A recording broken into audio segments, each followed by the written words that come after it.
Welcome everyone to the first of 4 days of discussion. Why did we agree to do this like this? 4 days of discussion on the non-aligned movement and socialist Yugoslavia, exploring social, cultural, political, and economic imaginaries. My name is Paul Stubbs and I'm the Generalny Sekretar of this whole event. Now, the event in slightly different form, but involving just about the same collaborators actually should have happened in late March of 2020, live in Belgrade. For obvious reasons, it didn't happen. And on the 15th of March, I think, I left Belgrade for Zagreb, unfortunately. And I was based in the Institute for Philosophy and Social Theory.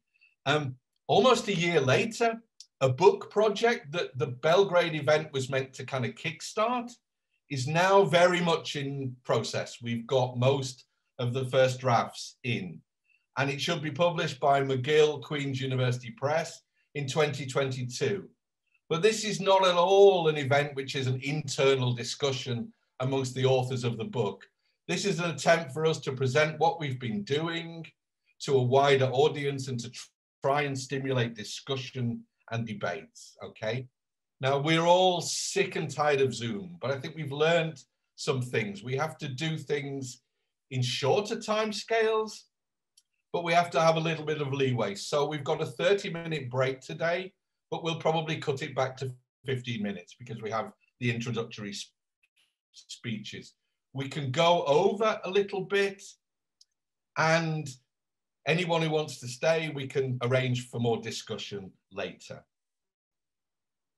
Before it all goes wrong, thank you everyone who is involved in this in any way. In the next 4 days, you will see, I think, 31 different people in different roles, but there are some people that you won't see, and I think I want to thank them.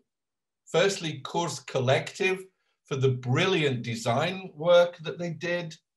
Marilea Puda for putting up with 25 emails from me a day and for offering brilliant technical support.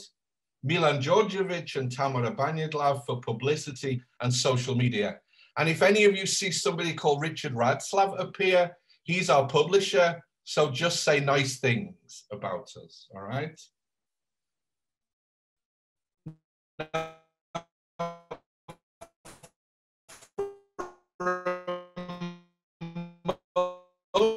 Moment, I want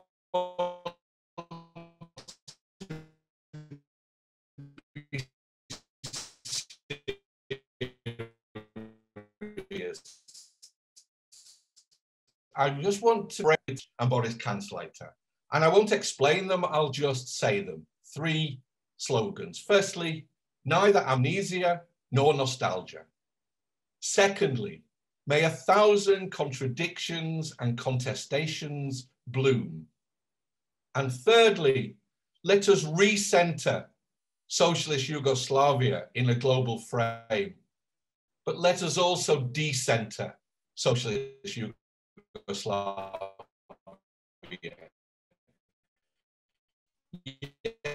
Yet let us reassemble as an external neo-colonialisms. So those are my 3 t-shirts. Okay, I'll wear them in the next 3 days. Technically, each session will have a similar kind of framework. There'll be 2 15-minute presentations, followed by 6 minutes from a commentator who has seen the presentations or read earlier papers, and will open up questions. There'll then be time for you to ask a question, either through the chat or by saying you want to ask a question. We won't be able to take everybody, but we'll try and take as many people as we can and have 2 rounds of discussion. Then we have a break, and then we do the same thing again. Before you leave, anyone who wants a more informal discussion is welcome to what we're calling an after party next Tuesday from 4 o'clock Central European time, 3 o'clock UK, 10 o'clock Eastern Standard Time in the US. For an hour and a half, we'll hang out.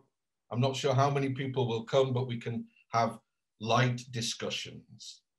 So that's it from me. I will moderate this first session, but we really want the three organizing bodies to each have someone who says some introductory words. So Krunoslav Stojakovic from the Rosa Luxemburg Stiftung, who has been with us from the start of this, who coped with us having to change things in March. Kruno, just some words, please.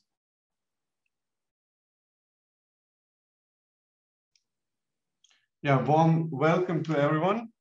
Thank you, Paul. You already mentioned several things. First of all, I would like to say I'm very, of course, happy, but also very proud that we never give up in our intention to organize the conference.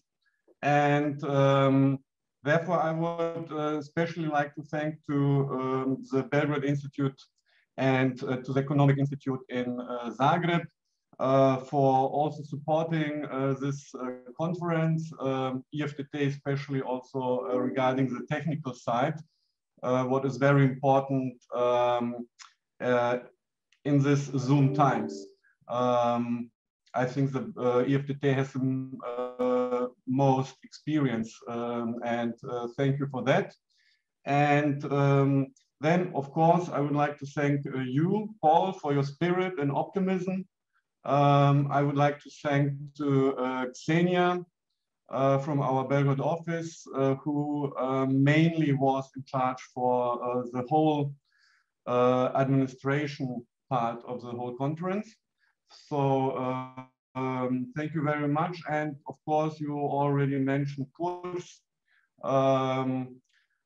A big thank to them for this very nice design. And maybe just one or two sentences why an alignment movement is important to be studied.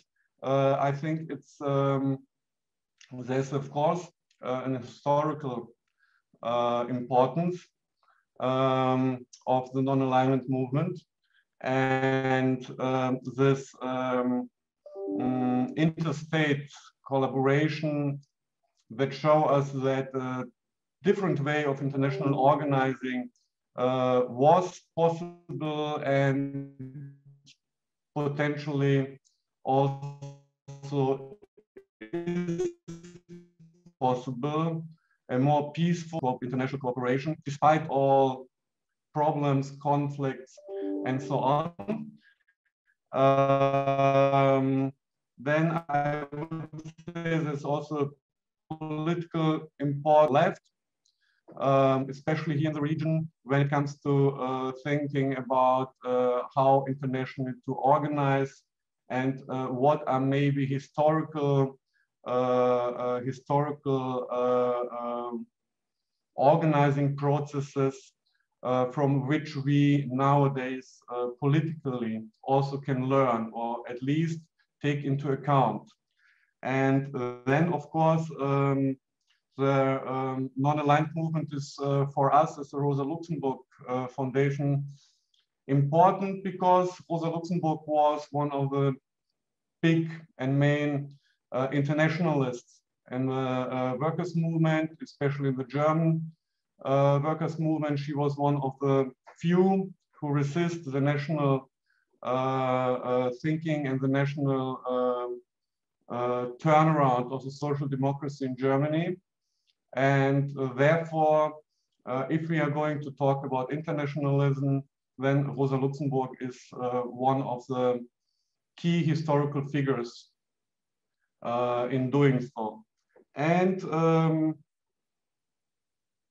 when it comes to studying history of socialist Yugoslavia, then the non-alignment movement is one of the main pillars of the socialist Yugoslavia, of the self-understanding of socialist Yugoslavia.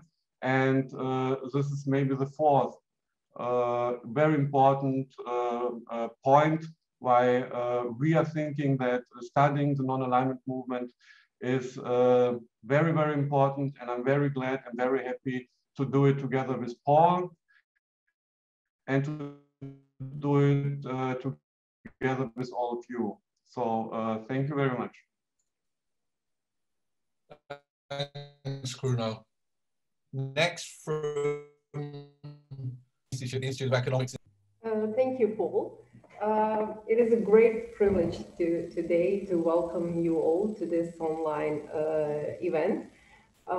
Firstly, I would like to thank the Institute for Philosophy and Social Theory in Belgrade for co-hosting this workshop, and also to Rosa Luxemburg Stiftung Office for Southeast Europe for their support, including but not limited to financial support.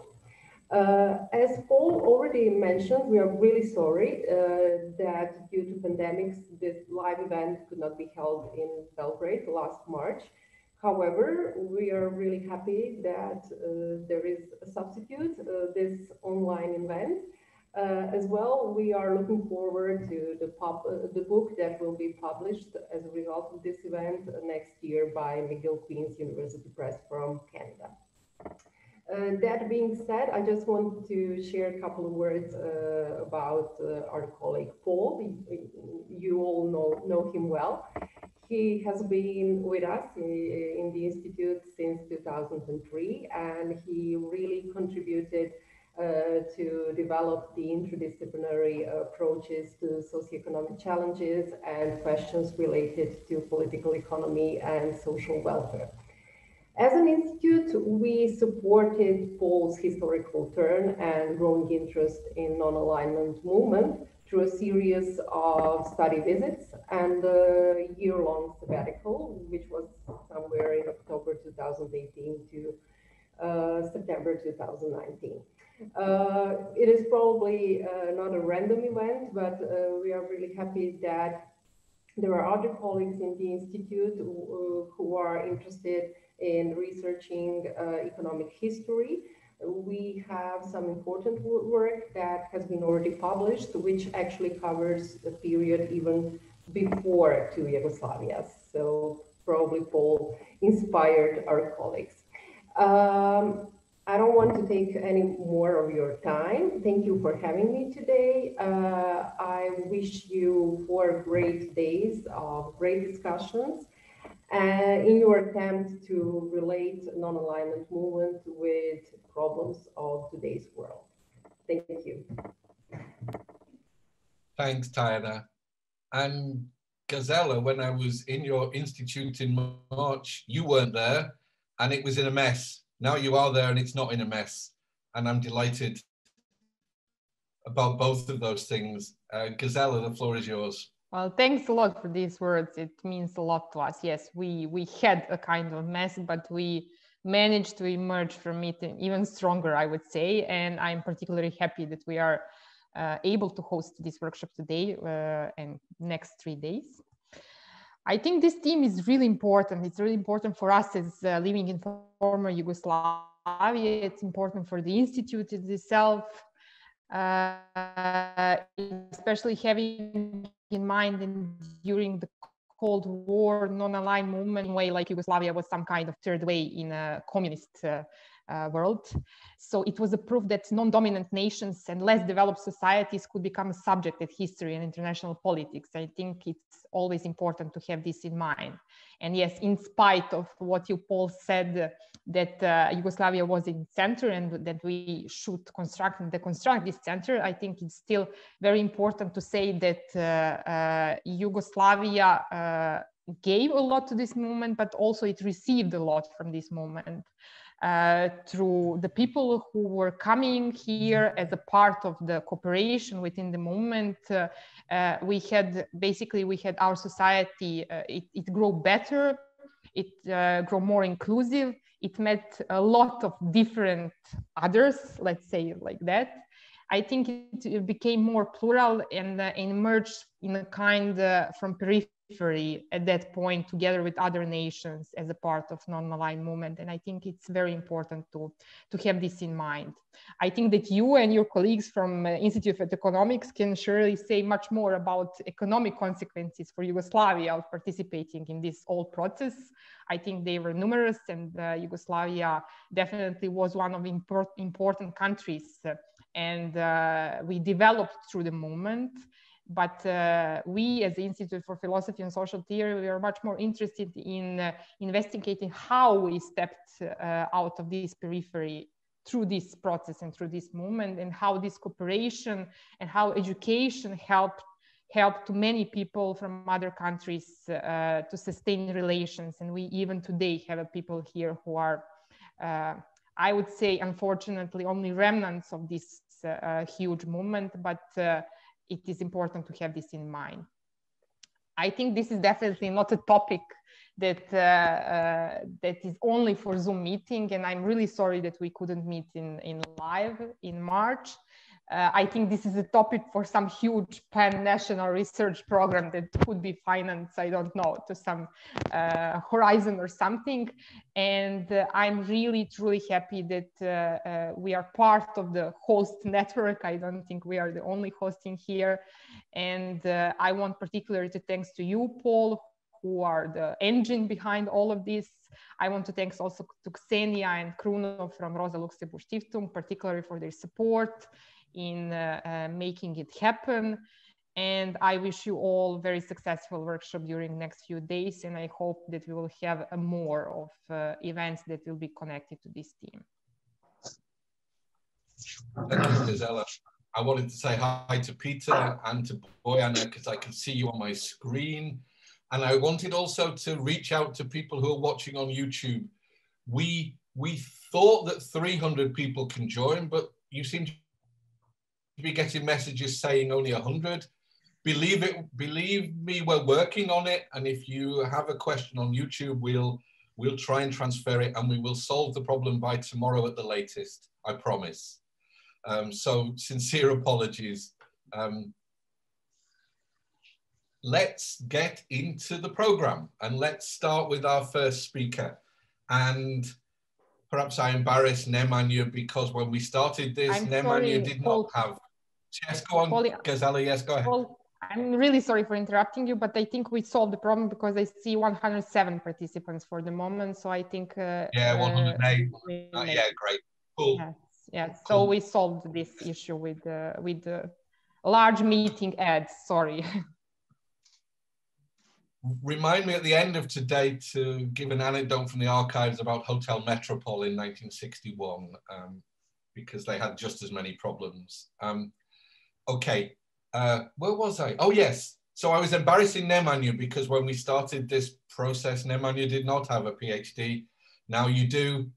And I'm delighted that you're our first speaker. So Nemanja Radonjic from the Institute for Recent History of Serbia in Belgrade is going to present a non-aligned continent, Africa, in the global imaginary of socialist Yugoslavia. Nemanja, I think you're co-host, so when you're ready, just share your screen and we'll listen.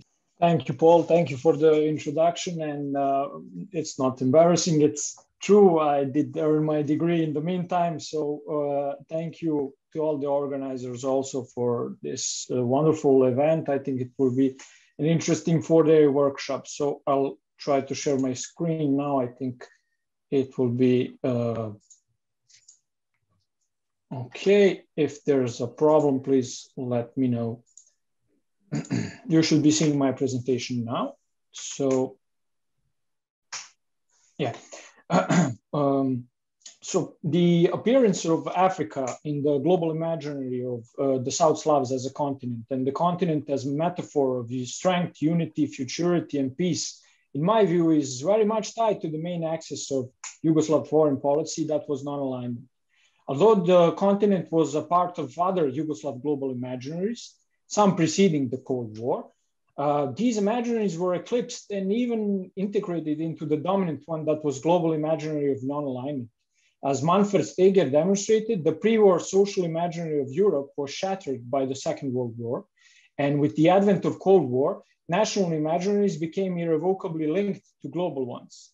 The advances in infrastructure and communication also enabled leaders and thinkers such as Mahatma Gandhi, Frantz Fanon, Che Guevara, and others to take on a bigger role in shaping these imaginaries. I understand the global imaginary as an ideological creation that maps the world conceptually and determines primary relations between people, regions, and nations. This is a definition Christina Klein gives in her excellent study of the image of Asia in early Cold War America. So in the mid-50s, the years of Bandung and of Brioni, Yugoslav diplomacy adopted a global planning mode, relinquishing its previous Eurocentric scope. From then on, European and global perspectives seemed to be continuously presented as harmoniously entwined in Yugoslav foreign policy. For example, Konstantin Koča-Popović, Yugoslav foreign secretary, spoke in 1954 in front of the National Assembly of Yugoslavia about his country that was firmly rooted in regional and European affairs, but should look to the globe for development, quote, in close cooperation with the countries of Asia, America, and other continents. One of the last Yugoslav foreign secretaries, Raif Dizdarević, responded to the critics of the 9th Conference of the Non-Aligned in 1989, who clamored for more Europe and less non-alignment, that this would mean the rejection of globalism in Yugoslav foreign policy. This course in Yugoslav foreign policy did not mean the disappearance of other geographical imaginaries that supported it, but rather their fading into the background and Yugoslav insistence that all of them, national, regional, continental, fit perfectly within the global imaginary of non-alignment.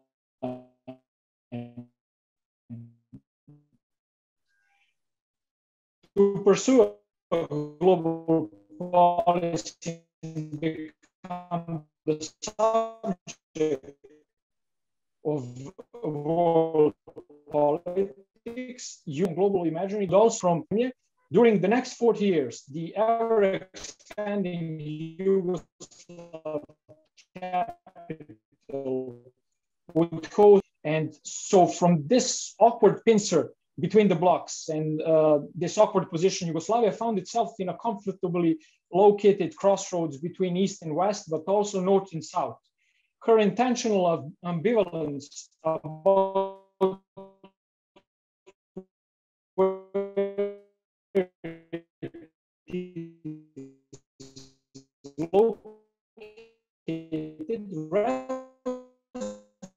resonated throughout the global South. For example, General Musa facing the geography lesson from a scientific educational show of Radio Television Belgrade, and the sailors having a live class in the course of Tito's travel to Western Africa in 1961. And this, of course, the representation of the whole globe, the two halves of the globe, and cut out from Politica, which says never in history making Yugoslavia a center of world politics in the moment of Tito's funeral. So I argue that the non-aligned world was crafted as a natural global imaginary to the harmonious, supposedly national imaginaries of Yugoslavia, the global veneer to the national road to communism. This can be seen materialized in the contemporary obelisk of the non-aligned placed upon the square of Marx and Engels. Non-alignment can be viewed as a powerful hegemonic discourse that is in stark contradiction with other Cold War discourses, or perhaps because of that as a counter-hegemonic discourse, because it relied on humanizing and reducing otherness. So it can be viewed as a post-colonial utopia or an inter-civilizational alliance, which is what Leela Gandhi considers Fanon's Third World was. Although started as a top-down affair, non-alignment in Yugoslavia soon became something of a trickle-down process. As Joanna Sharp, among others, demonstrated, geography in the world was not limited to the cabinets of politicians. As Jürgen Dinkel and Tvrtko Jakovina wrote, non-alignment in the 1970s gave Yugoslavia a sense of security and prestige. As Ljubica Spaskovska and Anna Kalori claim, the wide space gave Yugoslav companies and workers a sense of geopolitical pride. Yugoslavia's liminal in-between position enabled its citizens to freely travel most of the world. So just in a small example, just in the period of 1958-1968, about 4,500 Yugoslav experts traveled to the global south in the missions of technical aid, and most of them went to Africa. In a publication written by researchers from the Institute for Developing Countries in Zagreb, formerly the Institute for Africa, we can see in this quote here how adopting non-alignment opened channels of cultural, educational, and other cooperations. Africa was, in part at least, through Yugoslav crafting of this global imaginary of the non-aligned world, gradually becoming the non-aligned continent. Africa became the imagined space where most non-aligned and most Yugoslav friends were, and was a metaphor for the power and numerosity of Yugoslav allies. Of 9 conferences that took place in the Cold War era, 2 were held in Yugoslavia and 4 in Africa. Viewing this non-alignment from Belgrade to Belgrade from 1961 to 1989, we can easily establish that Africa was constantly presented as one of the key spatial support poles of non-alignment. These histories, of course, carry the weight of what Paul Stubbs calls Eurocentrism. This can be easily viewed in 2 maps from 2 very Tito-centric museums, one in Belgrade, the other in Brioni. Nevertheless, the non-aligned conferences tried to establish a new African geopolitical realities. The influence of the Belgrade conference vis-a-vis the perception of Africa can be seen in the meta-narrative Yugoslav political exposés of the age. The main axis of world politics represented as successfully shifting from east-west to north-south, with Yugoslavia again comfortably at the crossroads.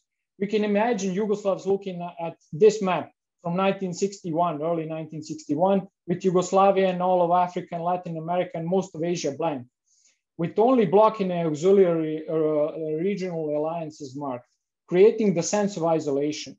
On the contrary, a Yugoslav looking at the map from Politica in 1985, presenting a vast swath of the non-aligned world and the nation states that belong to the non-aligned, could give Yugoslavs a sense of peace, globality, security, and belonging. Africa dominated the center of this map, and the continent was presented as the continent of non-alignment. Historian, former director of the Belgrade Institute for the Study of the International Workers' Movement, and former Yugoslav ambassador to Gabon in India, Čedomir Štrbac, explained that even though non-alignment was just one of the numerous political alignments to choose from for African post-colonial states, nevertheless, in Yugoslavia, it was always pointed out as most natural. Every division within the non-aligned in Africa threatened the image of the non-aligned continent, so the ideological other was suppressed. This global imaginary led to such absurd situations as Yugoslavs considering Ethiopia as having non-alignment as the basis of their foreign policy, even when the African country signed the Treaty of Friendship with the USSR, or with the welcoming of Mobutu, Congo's dictator, in 1970 to Yugoslavia. The Lusaka conference was very important in the concept of Africa as the non-aligned continent. To illustrate, Tito's arrival to Dar es Salaam was presented as the moment of non-alignment. In 1980, one Yugoslav report read, all the countries of Africa, with the exception of South Africa Republic, have declared themselves non-aligned. In 1989, Belgrade once again welcomed African delegations, amongst other non-aligned delegations. The federal elites tried to maintain the global imaginary, while they were attacked by the nationalist elite, who claimed European and national imaginaries were more natural. The party newspaper Borba had to defend non-aligned movement from critics who spoke of Yugoslavia abandoning Europe and, quote, submerging itself into an imaginary continent of the third world, an invented continent located somewhere between Africa and Asia.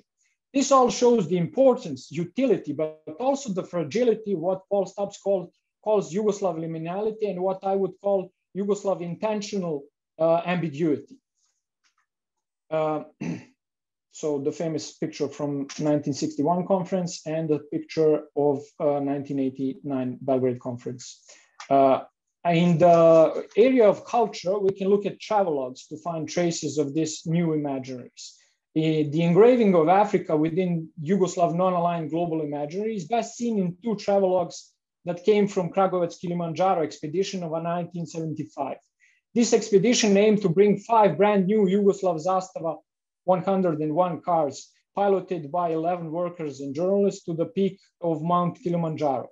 Although it had the overwhelming similarities to colonial Black Citroen expedition of 1920s, it was imbued with kinetic modernity, a term of Giacomo Giucci, with new exclusively Yugoslav meanings and symbols. These were, of course, the fact that the expedition rolled out of Kragujevac the last day of the 4th Congress of the Self-Management Workers of Yugoslavia, and it was gifted the red banner of self-management. The Yugoslav symbolism was further established by large Tito's portraits, red color of the cars, and the press trumpeting the fact that the cars' parts were made in different republics of Yugoslavia. The non-aligned veneer to the inner harmony of Yugoslavia was achieved by the expedition route. It went through Egypt, Sudan, Kenya, Uganda, and Tanzania. This chain of non-aligned countries is akin to other powerful spatial formations, such as Cape to Cairo or Dakar to Djibouti, forming an image of the continent suitable to the ideological formations of the map maker himself. The two expedition journalists wrote about Africa compassionately, but also patronizingly, adopting the discourse of common modernization, with Yugoslav being the older to the African younger member of the non-aligned family.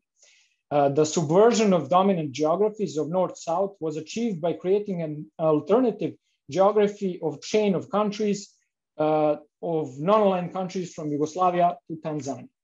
This trickle-down effect of non-alignment in Yugoslavia was ever more present in cultural imaginaries, and Africa was an important part of it. For an example, a small publisher in Kruševac, a medium-sized industrial city in the Republic of Serbia, published an edition called The Library of the Non-Aligned. About 80 books came out between 1972 and 1991.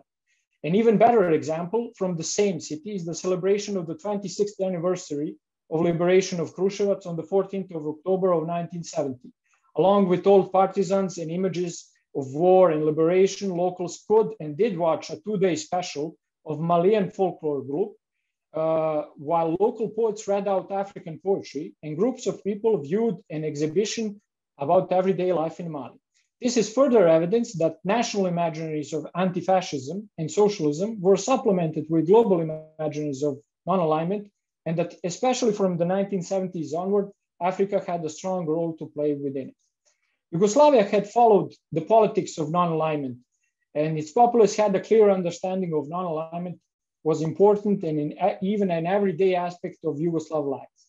Examples include media coverage, school curriculum, public manifestations, but also grassroots actions and individual aspirations. TV shows, special editorials, booklets traced non-alignment from conference to conference and underlined Yugoslav friendship and unity. This is especially present in visual materials, which, unlike the text, had to show a rather simple and subtle message. It was a message of a harmonious relation of Yugoslavia and Africa. These materials visualized an unspoken bond and an alliance between a peripheral European country and a whole continent.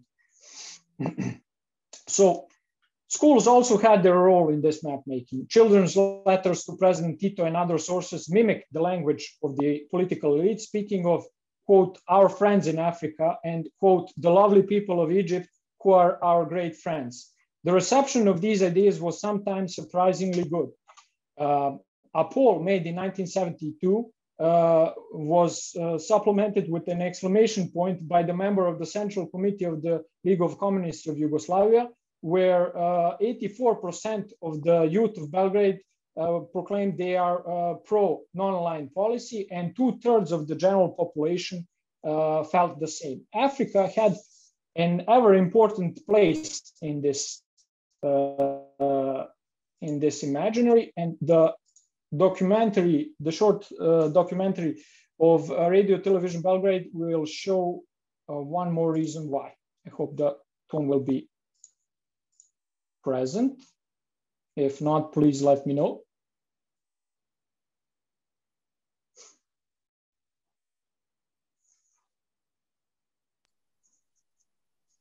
I don't see it, Nemanja.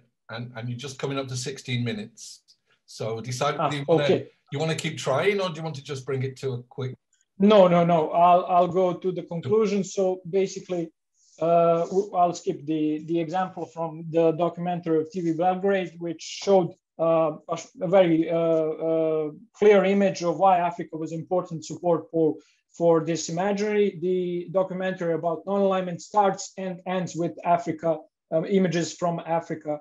So I'll go straight to my conclusion. With the formation of the global imaginary of the non-aligned world, and especially from circa 1970, Africa was presented as an integral part of this spatialization of the world.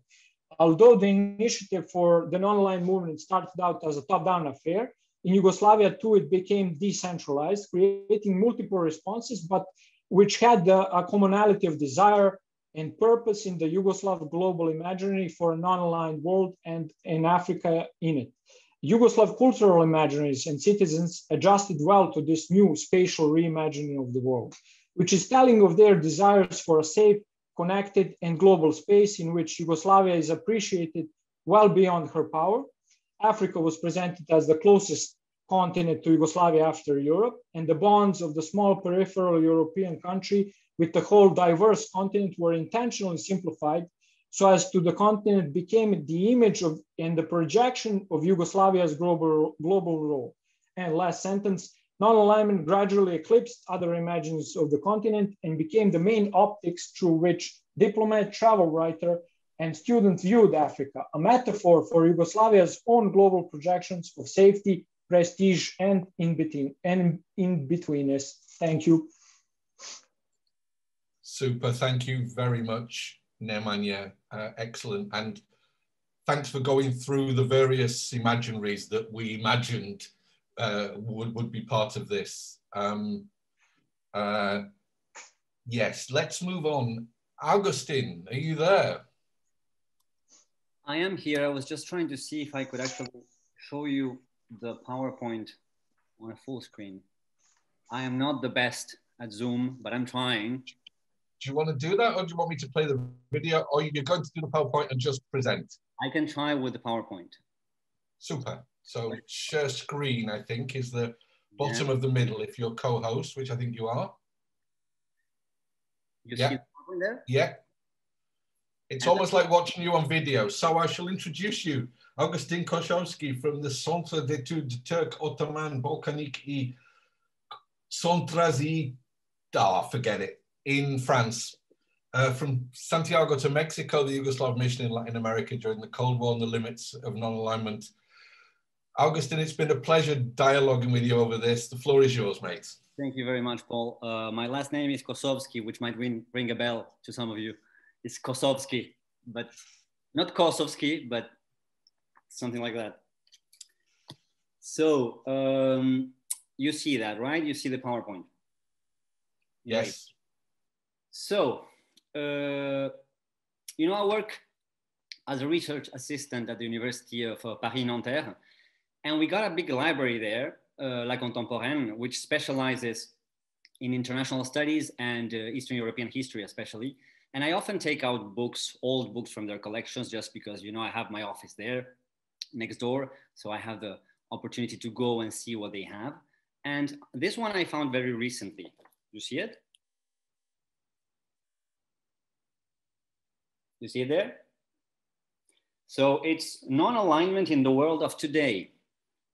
And the book seems to be the result of an international scientific meeting that was held in Novi Sad in 1969. And according to what I've seen, there were only 2 Latin American members present in the scientific meeting. And predictably, of course, a Mexican and a Chilean, which makes sense for many reasons. I'm not going to delve into the detail now. And this is what one of them said about, one of them who was unidentified in the quotation, about Latin America and NAM. He said, the reasons standing in support of expanding the policy of non-alignment to the Latin American region are as follows. Firstly, the need, feeling, and awareness of a majority of these states as regards its usefulness. Secondly, the low level of economic development of the region. And thirdly, the interests shared by the countries of this continent and the so-called Southern Hemisphere. However, he continued, in spite of these positive conditions, the policy of non-alignment has not spread to include actively the Latin American states. And he says this may be explained, first of all, by the fact that there is an important difference between the old colonial powers and the United States. The former were unable to prevent the peoples of Asia and Africa from uniting with a view to winning their independence, whereas in the case of the United States, the situation is entirely different. The inter-American system, which incorporates the Latin American countries, he says, is in fact the third bloc in the world. This system covers the political, military, and economic spheres, and there can be no freedom for the Latin American countries in it. The philosophy on which the system is officially based is anti-communism, although the meaning of this term has evolved to a certain extent in the past period.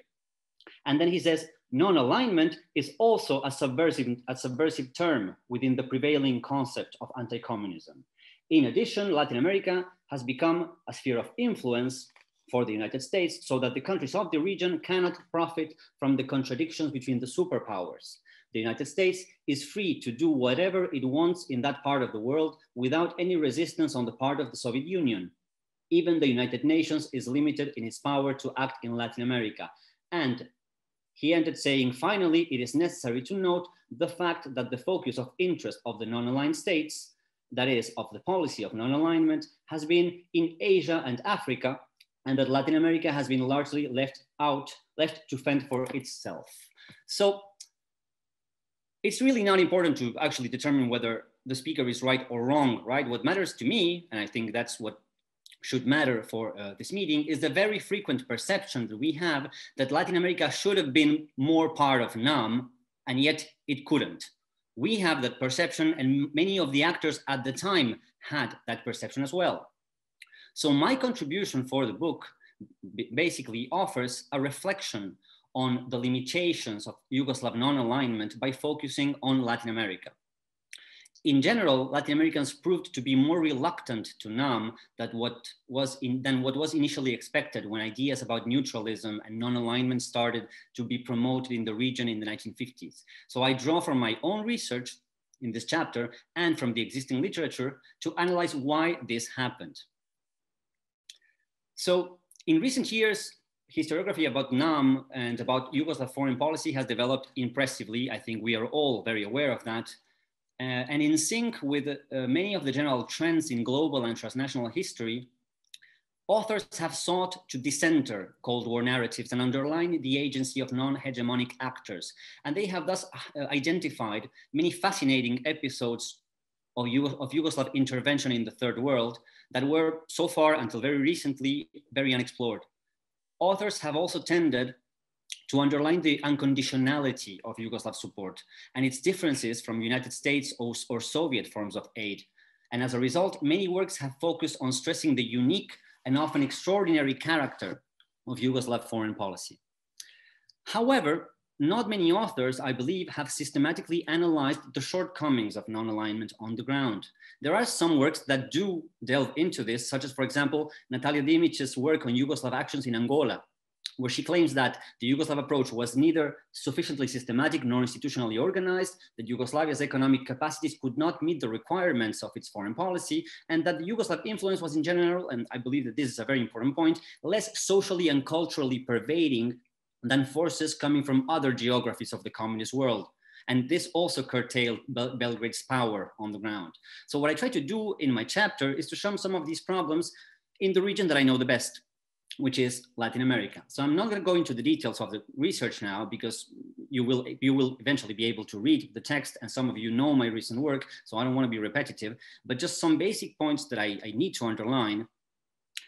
During the period that we often call the early Cold War, that is in my work, basically the 1950s and until the mid-1960s, Yugoslav activities in Latin America grew exponentially, and Belgrade's network of allies expanded notably in the region, especially in places like Chile.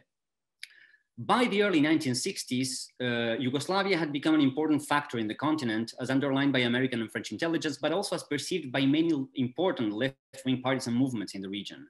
And the Yugoslavs perceived back then, by the early 1960s, when they started to be aware of this importance, also the growing importance of the region for other socialist powers that entered a competition or to gain influence there, namely the USSR, Czechoslovakia, and China.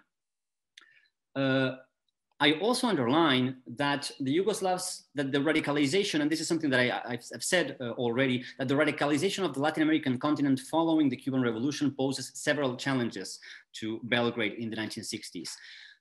First of all, we start seeing that the Yugoslavs are often reluctant to commit fully to the development of a political base in Latin America. While other socialist powers, for example, were willing to give money, arms, or training to Latin American revolutionaries, the Yugoslavs were often more reluctant to give them money. And I have, for example, very recently, while speaking at a lecture, in an online lecture for Pula, talked about that episode with the Chilean socialists, asking for money to fund Salvador Allende's campaign, and with the Yugoslavs refusing and saying, we don't do that, which actually had probably an important impact because Salvador Allende in 1958 lost by about 2 points in the elections. So funny, I mean, this sort of, it was a funny episode because this sort of funding could have actually made a difference. Then, of course, in the region, and this is something that we know already, Belgrade develops a very conflictive relation with Cuba, with negative effects on its policies in Latin America, but also more generally, its policies vis-a-vis the third world. Belgrade frequently sees Cuba as a pro-lager force inside the NAM, but the situation seems to me a little bit more complex.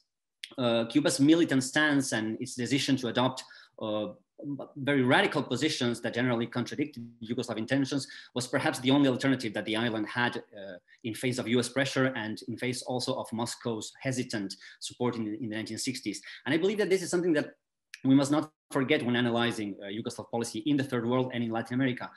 In the 1960s, Cuba is not a pro-lager force. It is a revolutionary nation that very often enters into conflict all the time, I would say, with the more conservative USSR, and which uses its revolutionary doctrine and methods precisely to secure its position in spite of Moscow's hesitant support. And finally, I also underline that Yugoslavia's partners in Latin America often saw Cuba's experience after 1959 as a proof that the only alternative to US influence was Soviet power, and that they could not profit from the contradictions of the superpowers.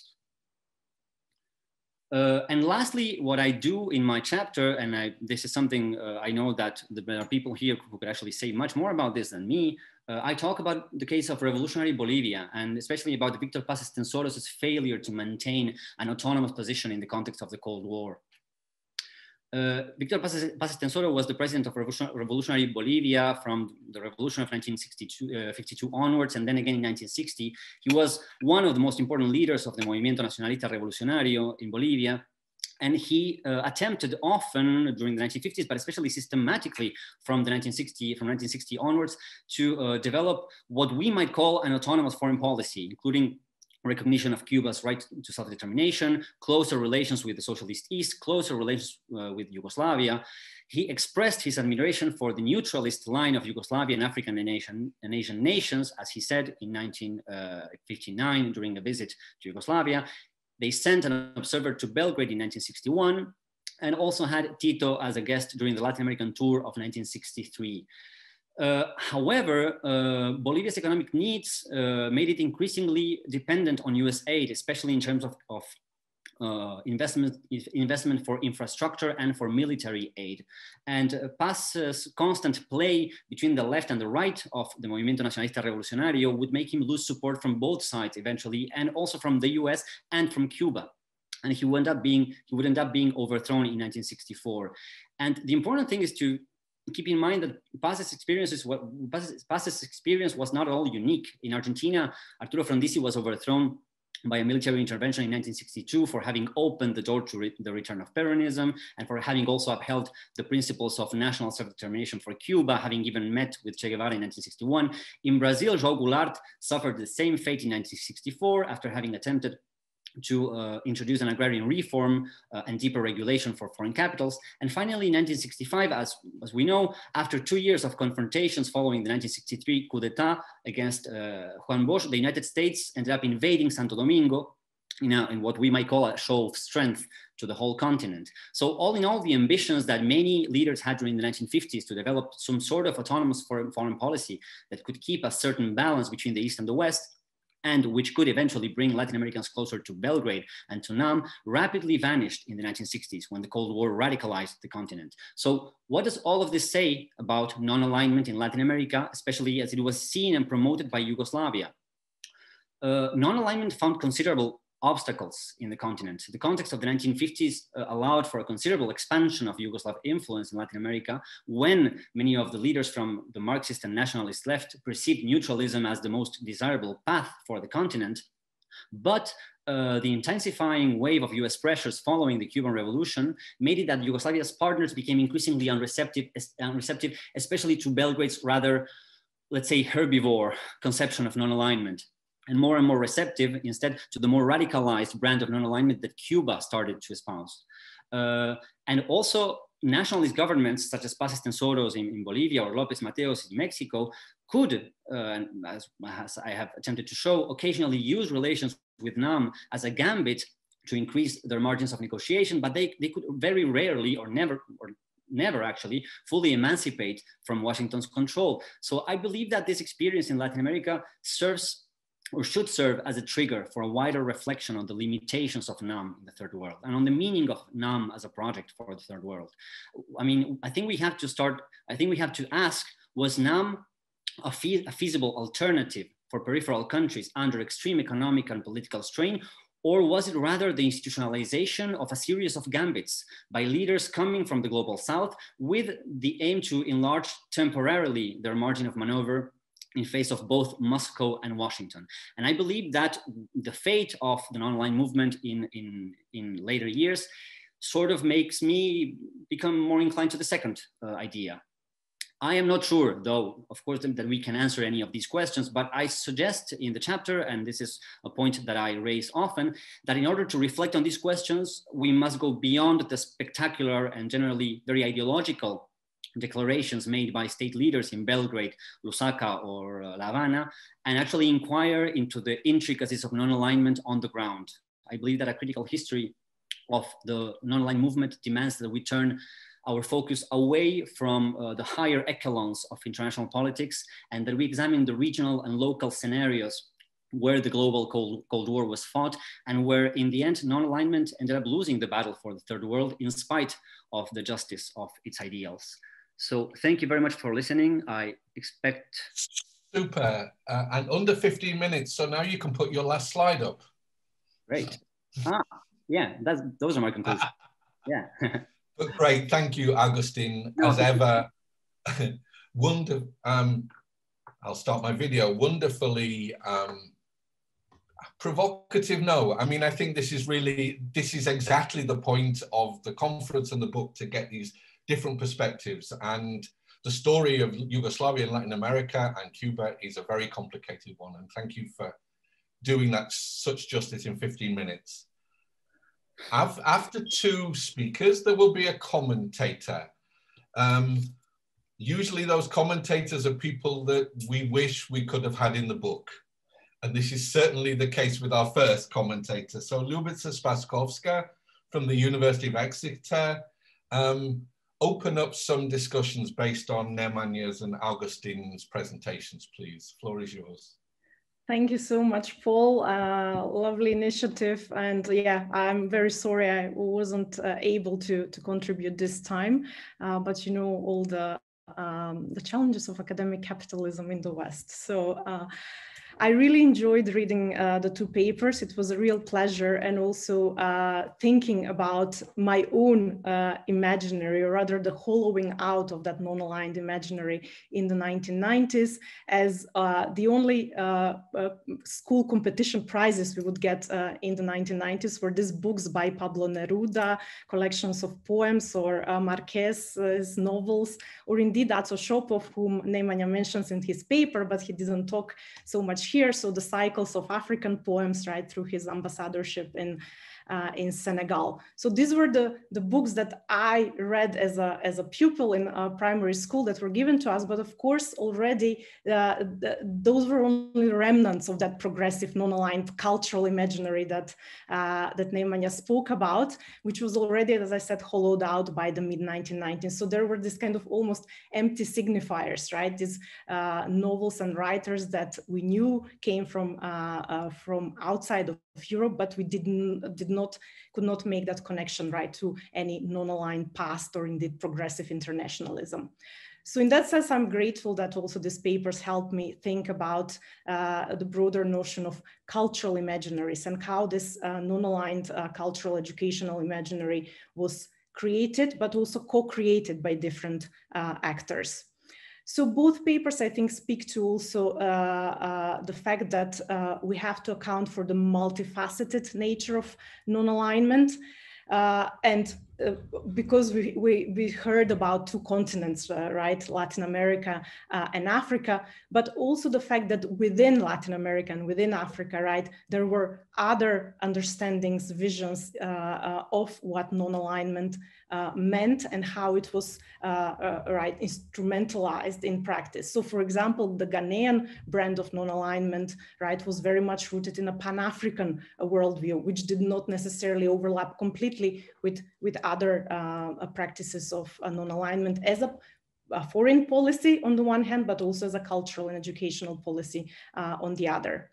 So that brings me to another point about kind of broadening or testing the limits of formal non-alignment.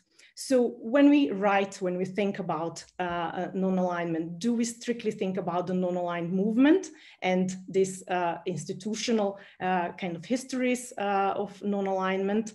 Or indeed, we can broaden it somewhat and think also about other imaginaries or practices that overlapped with non-alignment. And here I mean particularly the so-called developmental imaginary, or rather the developmentalist metageography. So the notion of a developing world, which overlapped with membership in the non-alignment movement, but not necessarily. So for instance, here it speaks to Augustine's paper, because Latin America was a huge player, hugely important also for Yugoslavia in the debate around development, underdevelopment, and the development diplomacy that was happening at the UN. So, right, the personal friendship between Janez Stanovnik and Raul Prebisch, the famous Argentine economist who was the founding father of the UN Conference on Trade and Development. But where both, so Mexico and Venezuela and Bolivia were members of the group of 77 developing countries with Yugoslavia, and whose membership encompassed a lot of the non-aligned world, but of course they were not formally, right, many of the Latin American countries, as we heard, were not members of the non-aligned movement formally. But there were these fora at the UN in this case, right, and this the G77 in particular, where this different kind of progressive internationalisms or anti-colonial internationalisms collided or overlapped, etc. So I think in that sense, it's important also to think a little bit beyond formal non-alignment. So Nebojša spoke about imaginaries, cultural imaginaries, geographies, and how maps also can inform our understanding of the world.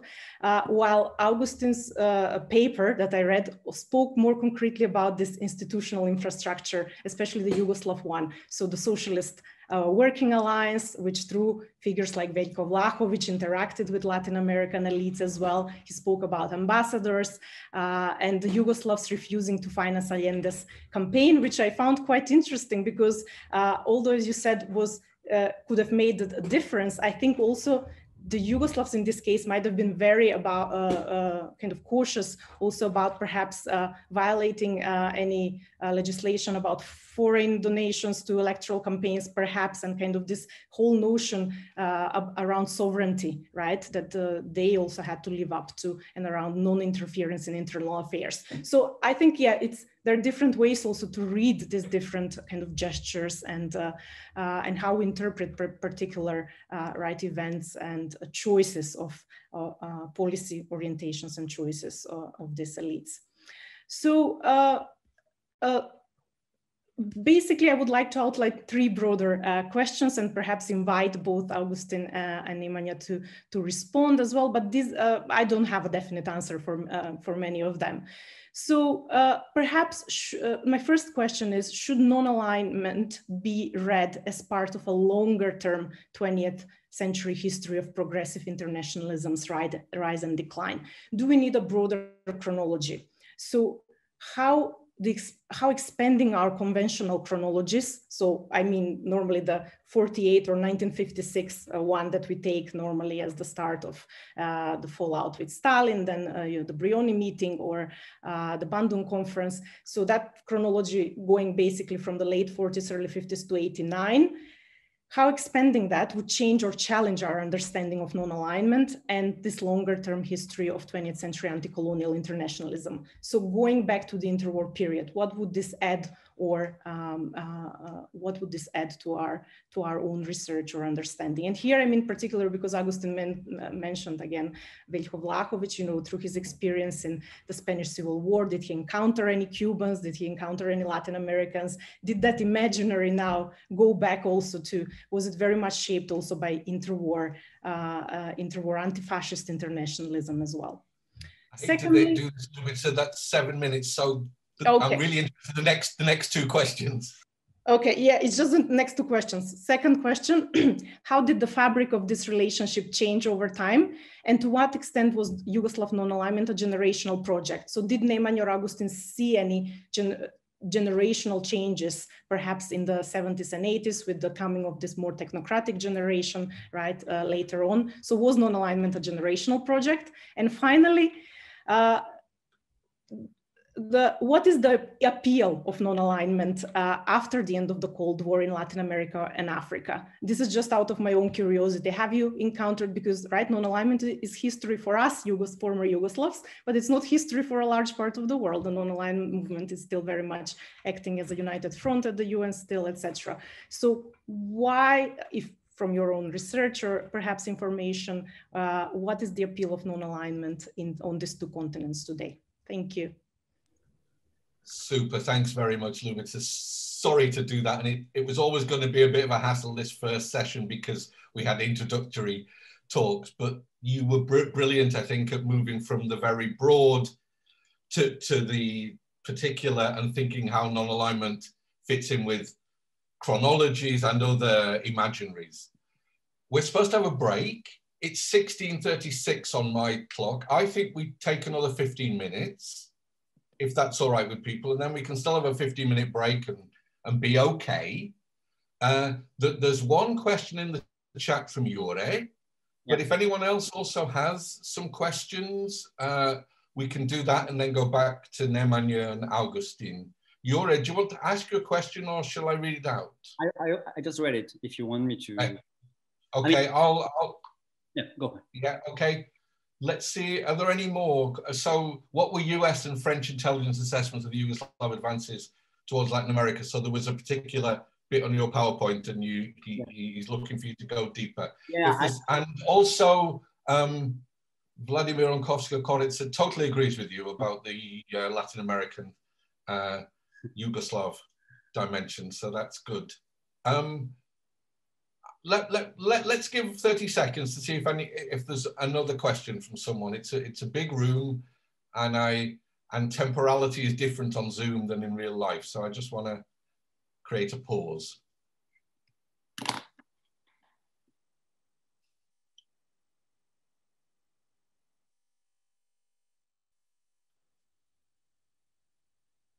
So in that case, no. Let's go first to Augustine and then to Nemanja for a first response to Lubitsa and the specific question to you.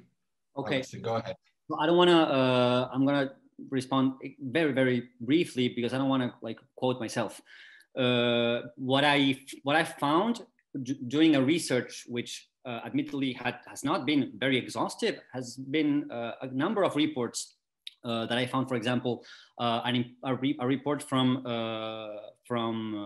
the French Ministry of Foreign Affairs that I found circulating in Spanish in the archives of the Argentine Ministry of Foreign Affairs, which therefore circulated among embassies, among Argentine's embassies in Eastern Europe, about the danger of communism to Latin America, where, for example, the Yugoslavs were mentioned and underlined as an actor that was different from the others and therefore could have a particular appeal.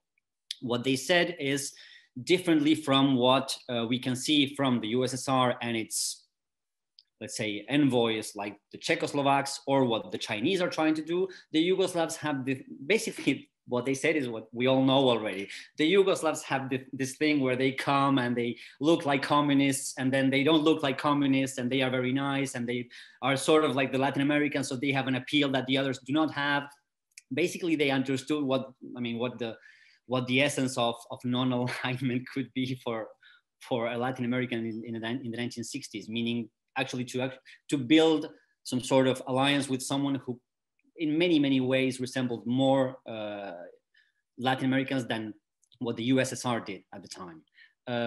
So they really underline this. And for example, when you take a look at some like CIA reports from the time, they also often underline the importance, in both ways. When they talk about the Yugoslav strategy in the third world, they often underline Latin America. And when they talk about Latin America, they often underline, when discussing the dangers of communism, that, watch out, because the Yugoslavs, we sort of like let them do whatever they want because, they are cool and all that, but watch out. And I've even found, I think I talked about this, but I've never actually found enough sources to discuss this in any paper.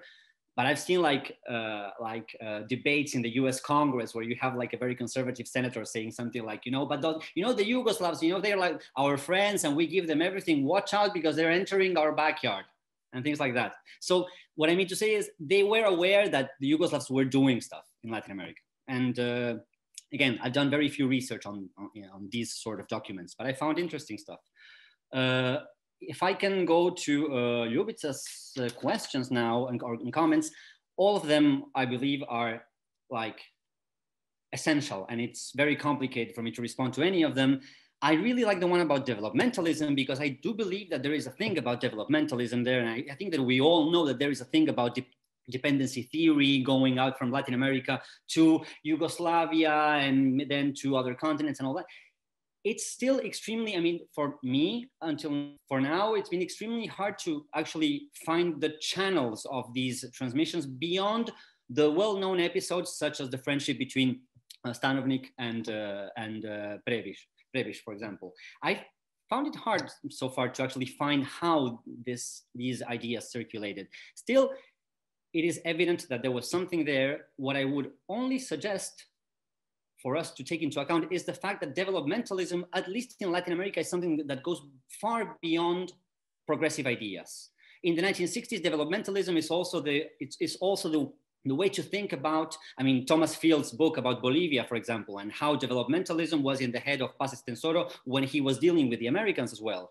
What I mean to say is, developmentalism was also like the principle, let's say, one of the standard ideas of the time. And like when Eduardo Frei won in Chile in the 1960s saying like we have to do a revolution in freedom, he was a developmentalist. When Arturo Frondizi was, again, he had an interesting position in between, but still he was a guy whom we would never identify with the left. When he talked about developmentalism, well, that was sort of language that they could also share with the United States. So in a way that goes beyond non-alignment, although I believe that there is a thing there to be explored. I'm going to do it very, very quickly. About Allende's campaign, totally. It's completely understandable also to think that the Yugoslavs might have, for example, wanted to prioritize trade relations with the government in Chile instead of risking some sort of a diplomatic incident. And already in the late 1940s, for example, I think I mentioned this in the chapter, Yugoslav diplomats had been expelled from Chile because they had been accused of encouraging strikes and things like that. So yeah, relations were very complicated, and it's completely understandable if they decided not to prioritize that. Still, if they decided not to fund the Chileans, whom would have they funded? Probably no one, because it was like their strongest base in the region. But again, it's complicated. As for chronology, completely agree that there is something to be said about the interwar period, and especially about the Spanish Civil War, especially because, as I don't think I said this in the chapter, but I've written about this. When you see the memoirs of Oscar Wilde and other Chilean socialists, for example, the fact that Vlahovic had been in the Civil War was a big thing. You know, like he fought for freedom. He lost a leg. This guy, we can trust in him. You know, there was an important thing there, and many others as well. And finally, just to say about the generational change, that's the fundamental thing. And I am not an expert on youth, but that's the fundamental thing about the 1960s, because the youth in Latin America is for Cuba, is for armed struggle. They are not for like, you know, non-alignment and not like messing with anyone. No, they want to, you know, like go fully into the revolution, especially in the second half of the 1960s. So at least, and this is why I've always like, this is why I've been trying to deal more with the late 1960s, and I haven't been able so far because of the archives and all the things that we know already. But I'm sure that there are generational and cultural limitations there where, again, Cuba was much more socially pervasive than Yugoslavia could ever be in Latin America. Again, because it was a Latin American country, but also because of the acceptance of violence as a necessary means for revolution. Yes. I'll leave it there because it's already too late. Thank you. No, and I think Che Guevara's impact in Yugoslavia would be another discussion. Nemanja, it's your turn to respond. Peter, I see you and I won't ignore you, but Dora Tot, you've mentioned the African elites perceive Yugoslavia as part of the global South. What about the Yugoslav self-identification with the South? Have you encountered Yugoslav sources claiming Yugoslavia as part of the South? So if you could add that on, and if you could do it in 3 minutes, Nemanja, that'd be great. Yeah, I'll try. I won't tally. First of all, thanks to Ljubica for the insightful comments and questions. As Augustine said, they are really key questions. The first question it's a question I also asked myself. So these interwar revolutionaries, interwar Paris as an imperial metropolis, who met whom there? What happened there? I think the chronological question is essential. We should be starting from earlier on, and vis-a-vis Africa, just some recent research. I tried to establish the first anti-colonial movement that sent the delegation to Yugoslavia, the first workers that came to the international brigades actions. So these are very early affairs that we couldn't tie entirely to even the embryo of non-alignment, more with the socialist internationalism. So the question is really on point. The second question about the generational change, I just hinted on it in the last slide. It's very interesting. I don't have some kind of a sizable research material that would testify to the change, but my general feeling is that the generations that grew up in Yugoslavia in the 70s and the 80s, and of course, you know about the wider Ljubica atmosphere of that time, but concerning non-alignment and Africa in particular, I think they were imbued with some kind of a new feeling of internationalism. And especially even in Yugo nostalgia, when you ask people now, interviewees, they will remember different things than the elder generations that have perhaps imaginaries that are more tied to revolutionary struggles, anti-colonial movements, while this is, some would call it watered down internationalism later with non-alignment. As for Dora's question, very interesting. Yes, I think this is something I just called in this paper and presentation actually intentional ambiguity. So Yugoslavs, as other Cold War actors, would use their perceived, even invented traditions. One thing that comes to mind is the use of this tradition that the belonging to the Ottoman Empire. So a Yugoslav ambassador used the belonging of Somalia and Yugoslavia to the Ottoman Empire to connect these two the different countries and geographically distant countries. So it was used, I don't know, spatially was it termed Global South, Yugoslavian Global South? It was, in my experience and from the sources I have, always left in kind of an ambiguity and useful ambiguity for Yugoslavs indeed. Absolutely, thank you, super. Last question before the break, Peter Willits, please. Sorry, just a quick comment. Can you hear me? Yes. Yeah, just a quick comment to Augustine. I think it's very clear the idea of dependency theory was networked very extensively by academia and by the publishing of books. And as a working academic in the 1970s, it was something I almost had to teach, doing international relations. And it's very striking how global it was. You know, Wallerstein in America, Nkrumah, a retired politician from Ghana. I'm not sure where Frank was based. He was Latin American, wasn't he? And Galtung from Scandinavia, and Samer Amin, again from Africa.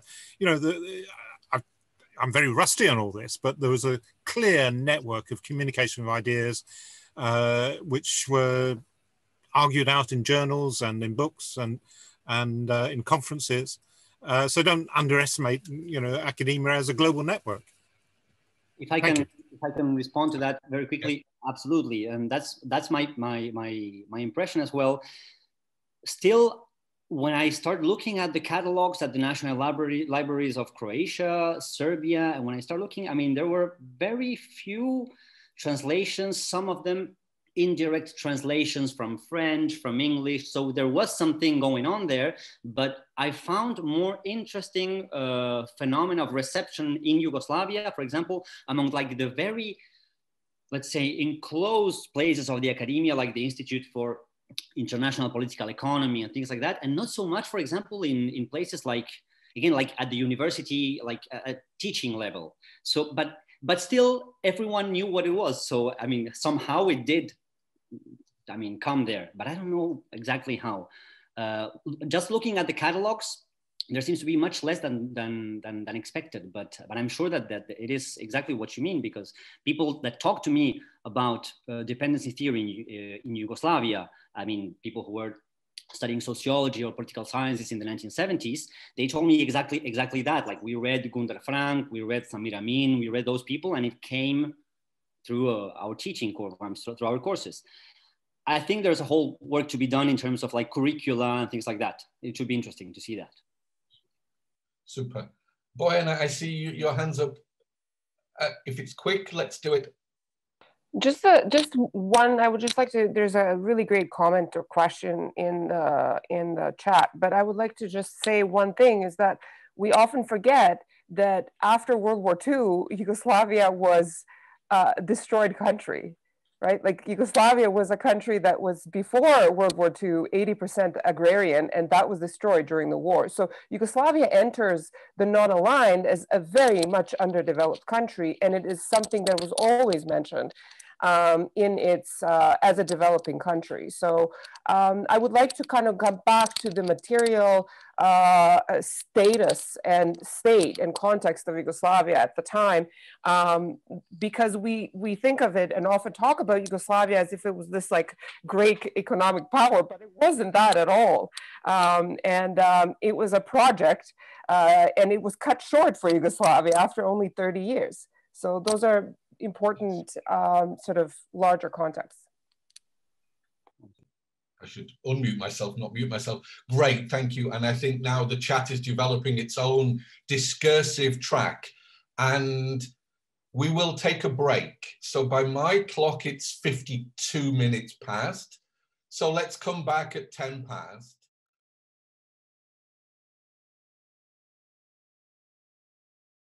So thank you, everybody, for the questions and comments in the first part. We're focusing on linked themes now, very much on transcontinental architecture and bringing things back to Europe in terms of Austria and Yugoslav links. But I'm delighted that the first speaker after the break is Dubravka Sekulic from now the Royal College of Art in London. And Dubravka's work on Energo Project, The sun never sets on Energoprojekt until it does. The Yugoslav construction industry in the non-aligned world. Dubravka, the floor is yours. If you want to share your screen, I'll switch to gallery view, switch to speaker view. Super. Let's switch this off. Thank you, Paul, for invitation. And so this is part of my larger work, which was part of my PhD dissertation, which I finally finished in September. And yesterday got conferred my PhD title. So the big drama was finally done. So you're the newest PhD, it's not Neman yet. So. Not that kind of a doctor, but still a doctor. So the 2017 film, Two Meetings and a Funeral by an artist, Naim Mohaim, brings Vijay Prashad to the Coupole d'Alger, in which 1973 non-aligned movement summit took place. Prashad searches for the anti-colonialism in the building's architecture. And I quote, "You know, they produce these giant buildings. They are so hard to maintain. They look shabby perhaps days after they finished constructing it. How are you supposed to maintain something so enormous? You know, it's okay to build it. It gives you a sense of pride, but is it maintainable? Although, to tell you the truth, I can't see many motives of anti-colonialism here. Where is the anti-colonial motive? Where are the people?" Prashad asked the questions that I started asking myself a long time ago while I was a student of architecture in Belgrade. What kind of spaces were built by the cooperation framed by the idea of non-alignment? And one of the best places to look for the answers on these questions, if one is to ask it from Belgrade, what kind of space the non-aligned produced is the office of Yugoslav construction enterprise from Belgrade called Energoprojekt. Why Energoprojekt?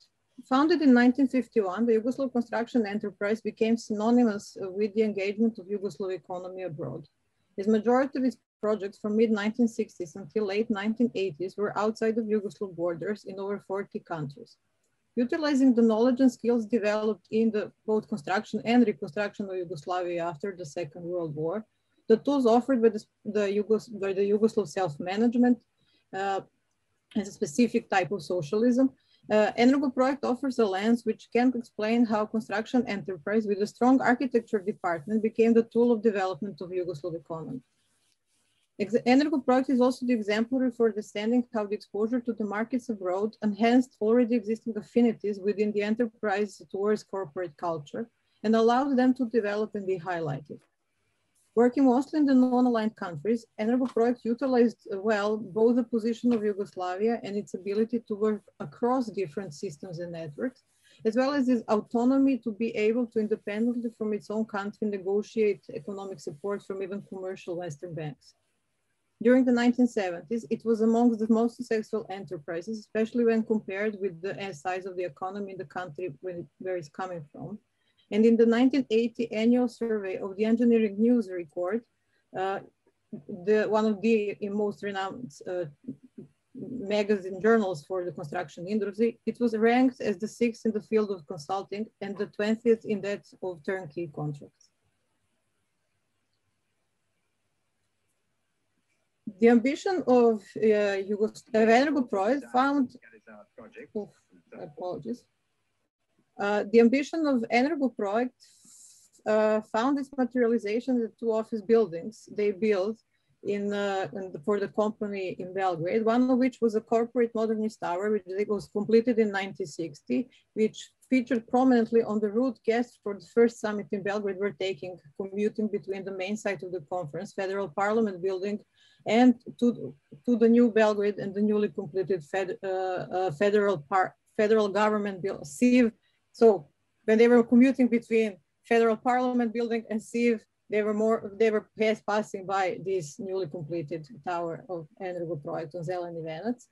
And the second building, which was opened in 1980s, which was a postmodern cathedral, which can be seen as the materialization of in the building of their quote unquote golden African phase. So it was a sign of the success that they had in the works on the non-aligned movement, non-aligned countries.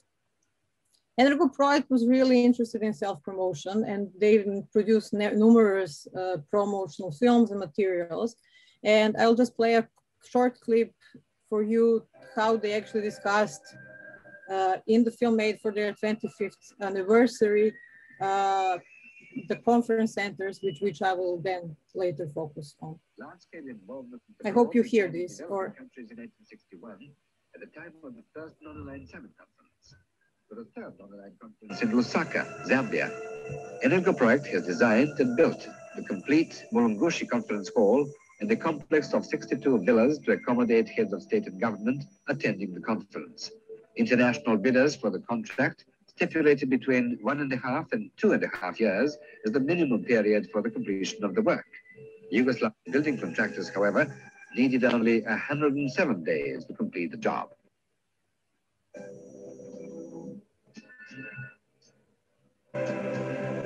Some documents adopted at this very conference, especially the Declaration on Non-Alignment and Economic Progress, expressing the determination of developing countries to promote the spirit of self-reliance, gave further stimulus to cooperation among these countries.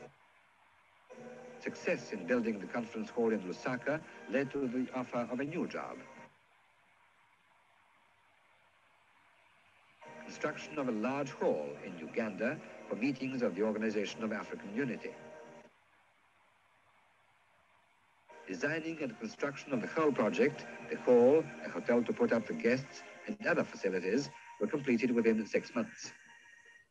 Government then approached the Yugoslavs, who had built the conference halls in Zambia and Uganda, to design and build a similar huge building project in Libreville for international gatherings and especially the needs of the Conference of African Unity. Energo Project readily accepted the offer and completed the project in only 1 year, 8 months ahead of schedule.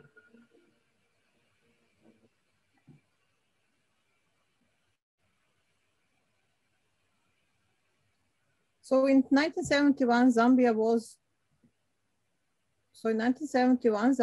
to host the third summit, and for that venue had to be built, Mulungushi Hall. In 1983, New York Times feature on Energo Project starts with an almost filmic description centered around the project.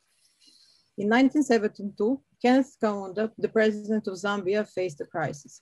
He had called a conference on non-aligned nations for Lusaka, Zambia's capital, and with just 4 months to go, there was no place for the delegates to meet. It could have been most embarrassing, but Mr. Kaunda telephoned officials of Energo Project, Yugoslavia's biggest construction concern, and told them he needed a 4,000-seat convention hall fast, with price no obstacle, and they came to rescue. End of quote. While the feature mistook the year in which Mulungushi Hall was built, it communicated well the urgency to which the project responded. Whether it was via phone call to Belgrade or to Energo Projects and their representatives in Lusaka, the construction of Mulungushi Conference Hall and the residential complex as part of it was contracted in April 1970 for a summit that was scheduled for in early September. Zambia, who became a member in 1964 at the second summit in Cairo, was the perfect choice for the meeting that aimed to resolve, quote unquote, the crisis of continuity for the movement, since Kaunda showed that the younger generation of African leaders still believed in capacity and power of the politics of the non-alignment to create a difference in the world system. The importance for the project for Kaunda was great, and during his visit to Belgrade in May 1970, he visited offices of Energo Project together with President Tito, and also the construction site for the hydropower plant, Đerdap on Danube, that Energo Project was the main designer and contractor for. This was not the first visit that Kaunda and Tito paid to a construction site of Energo Project.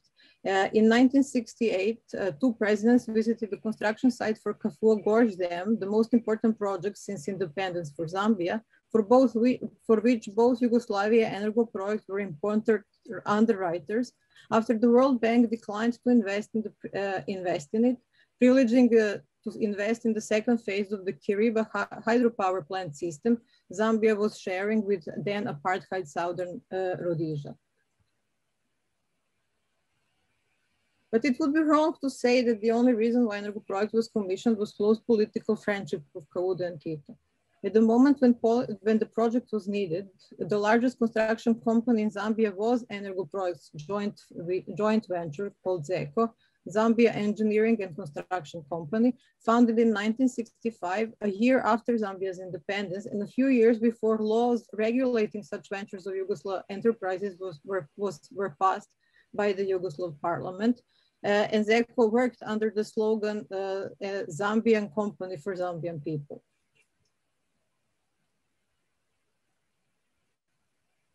During the Lusaka conference, Josip Broz Tito commented that the non-aligned movement, that the non-aligned policy, I quote, opened the perspective of new international relations and emphasizing, quote, the principles of independence, the self-determining development of countries and comprehensive international cooperation based on equality, as well as the need for the accelerated development of developing countries, end of quote.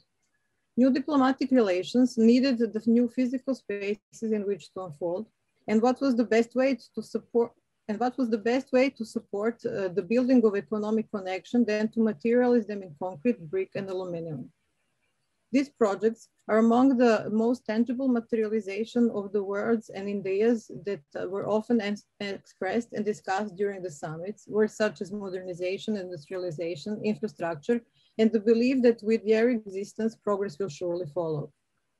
In Lusaka, the organization of the auditorium became the key element around which the whole conference hall was designed and which determined the scale of the whole project and was focused on one of these key elements which came to dominate the visual memory of the conference, the large circular table designed so that each of the 62 heads of delegations that accepted the invitation to come to Lusaka can sit at. This table was inspired by the table that was used in Belgrade 9 years prior for the first meeting, but which was much smaller because the meeting in Belgrade has much smaller number of participants. The idea behind the table was that such type of spatial disposition would symbolize the horizontality that the movement was trying to achieve, and also to ensure in practical terms that the sitting order was alphabetical, that everyone at the conference can see throughout, can see each other throughout the whole period of the conference. In order to insert this table in the Federal Parliament building in Belgrade, the special platform was erected, in which in order to even out the more traditional amphitheater existing architecture of that building. In Lusaka, Energoproject was approached by Uganda's Milton Obote to design similar conference center in Kampala. The conference center was a successful seed project to enter that market, and by 1975, the enterprise had also designed and built a hotel, a terminal building at the airport in Entebbe, a few office buildings in Kampala, and a production facility and a water supply system in Lira. The next summit of the non-aligned movement held in Algiers in 1973 again provided Energoproject with an opening to enter into a new market by using the conference center as the initial project. This market was Gabon, and the initial contact was made between Omar Bongo and Tito, who added to the establishment of diplomatic relationship between the countries a construction of conference hall. Following this first contact, Energoproject entered into negotiations with the Ministry of Public Works and the Ministry of Foreign Affairs of Gabon and agreed to credit 50% of the project.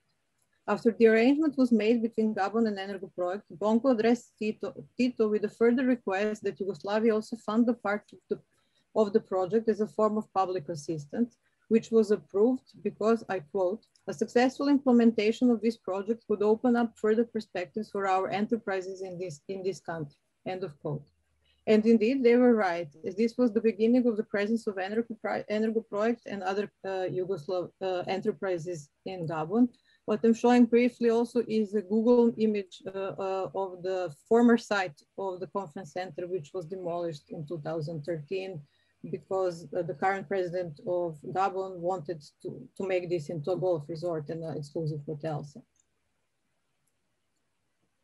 These things change in the 1980s, and when we come to the conference hall design in the period between 1982 and 1986 in Harare, Zimbabwe for the 6th summit, we see the radical break with the approach developed by Energo Project in the previous decade. The round table is the key organizing design element, and the principles of horizontality were abandoned. The hall, rectangular in its base, was organized vertically, with two steep juxtaposed seating galleries on the longer side, and was modeled after the British Parliament, which for architects represented the spirit of democracy they wanted to convey to the newly independent nation. What was at play was the colonization of the imagination by the Western imaginary, which has been translated into the architecture. Summits in Lusaka and Harare were important because they brought about documents or bodies concerned with the future of the third world and tried to articulate demands for a more equitable world. The Lusaka conference put forward a document that was to guide the development of the third world into a more harmonious position in relation to the other parts of the world. While Harare conference formed a body, the Southern Commission, which analyzed the failure to build such a world and the causes of the sharp economic decline most of the member countries faced in the 1980s.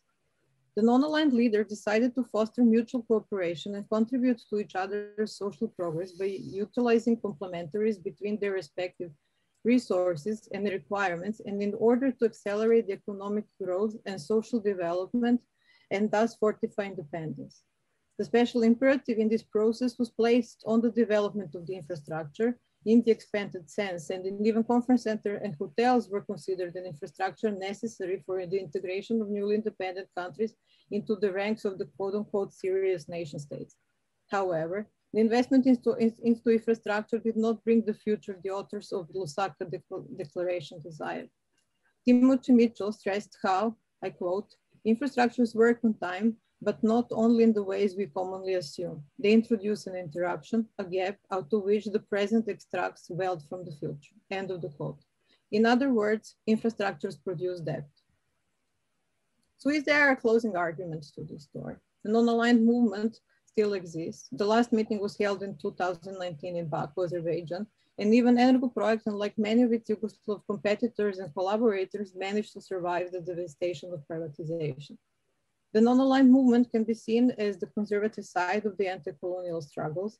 It served to provide solidarity for decolonizing nations to gain their sovereignty, but it also managed to tame and integrate their energy into the globalization and internalization agendas, navigating between the two, but never challenging either.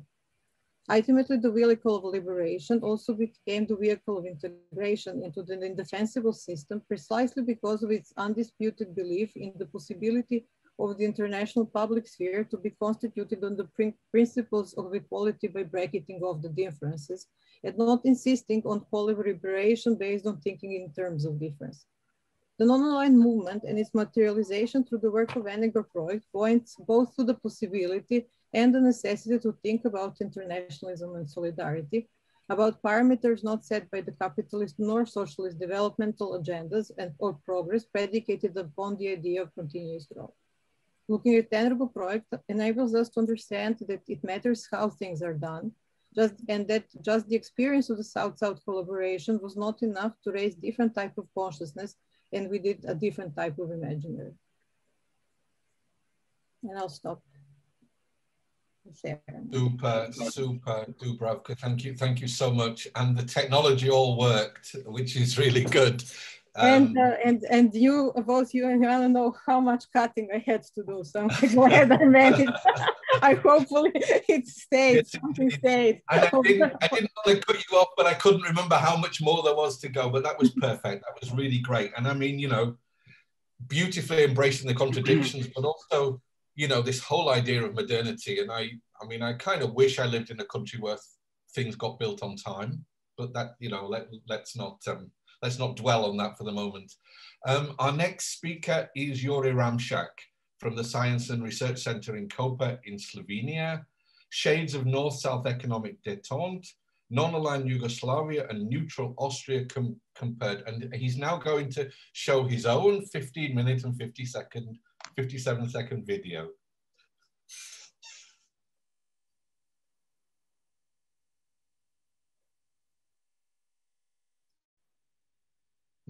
can't hear the sound for some reason.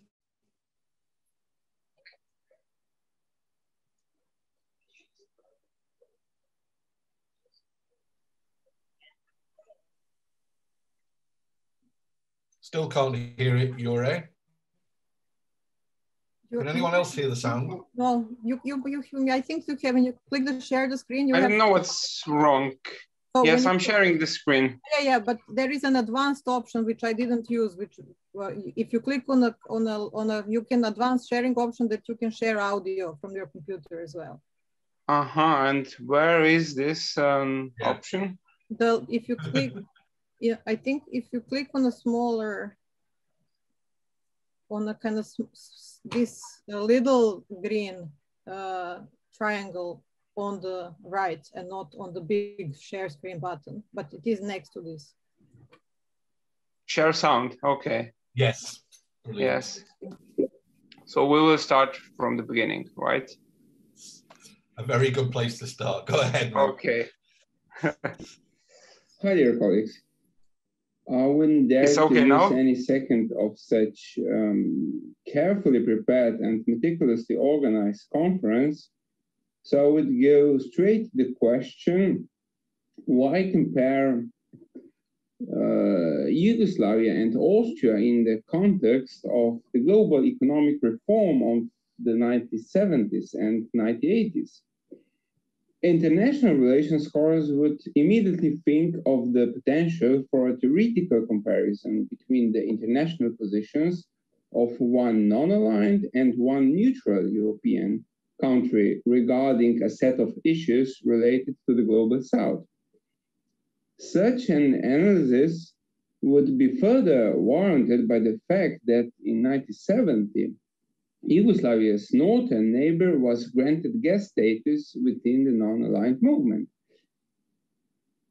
There are some great IR specialists among us, so I would prefer not to go further in this direction. But armed with new archival evidence from Belgrade and Vienna, I could say that I'm going to show a completely overlooked aspect of bilateral relations between the two countries, which consists of, truth to be told, largely unrealized aspirations that even leading Yugoslav politicians and some entrepreneurs considered to be compensation for trade imbalances and other problems arising between the two neighbors, especially in the context of potentially complementary expansion of both economies into the markets of the developing countries, primarily those rich in petrodollars. In my paper, I will point out some of the problems that arise in this regard. But what I would like to highlight by comparing the policies of non-aligned socialist Yugoslavia and neutral capitalist Austria regarding the issue of North-South dialogue are the common features of their imaginaries of global economic development. I will argue that at the high point of European social democracy and its global ambitions, their visions were more similar than the Yugoslav President Tito and the Austrian Chancellor Bruno Kreisky dare to acknowledge, each wishing to maintain the pivotal role in the great game concerning the future of the whole world. With their era coming to an end, neoliberal revolution closed the small window of opportunity for any such global attempts to be contemplated, whether originating from Belgrade, Vienna, or say, New Delhi.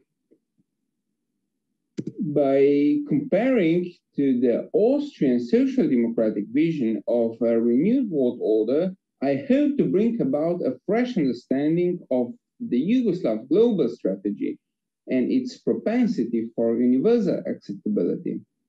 Furthermore, my paper speaks in favor of recent scholarly arguments suggesting that the G77 and NAM's endeavor to establish the new international economic order should be understood not as a revolt of the Third World, but rather as a plea for industrialized countries to recognize the changed nature of global economy and act in their own enlightened self-interest.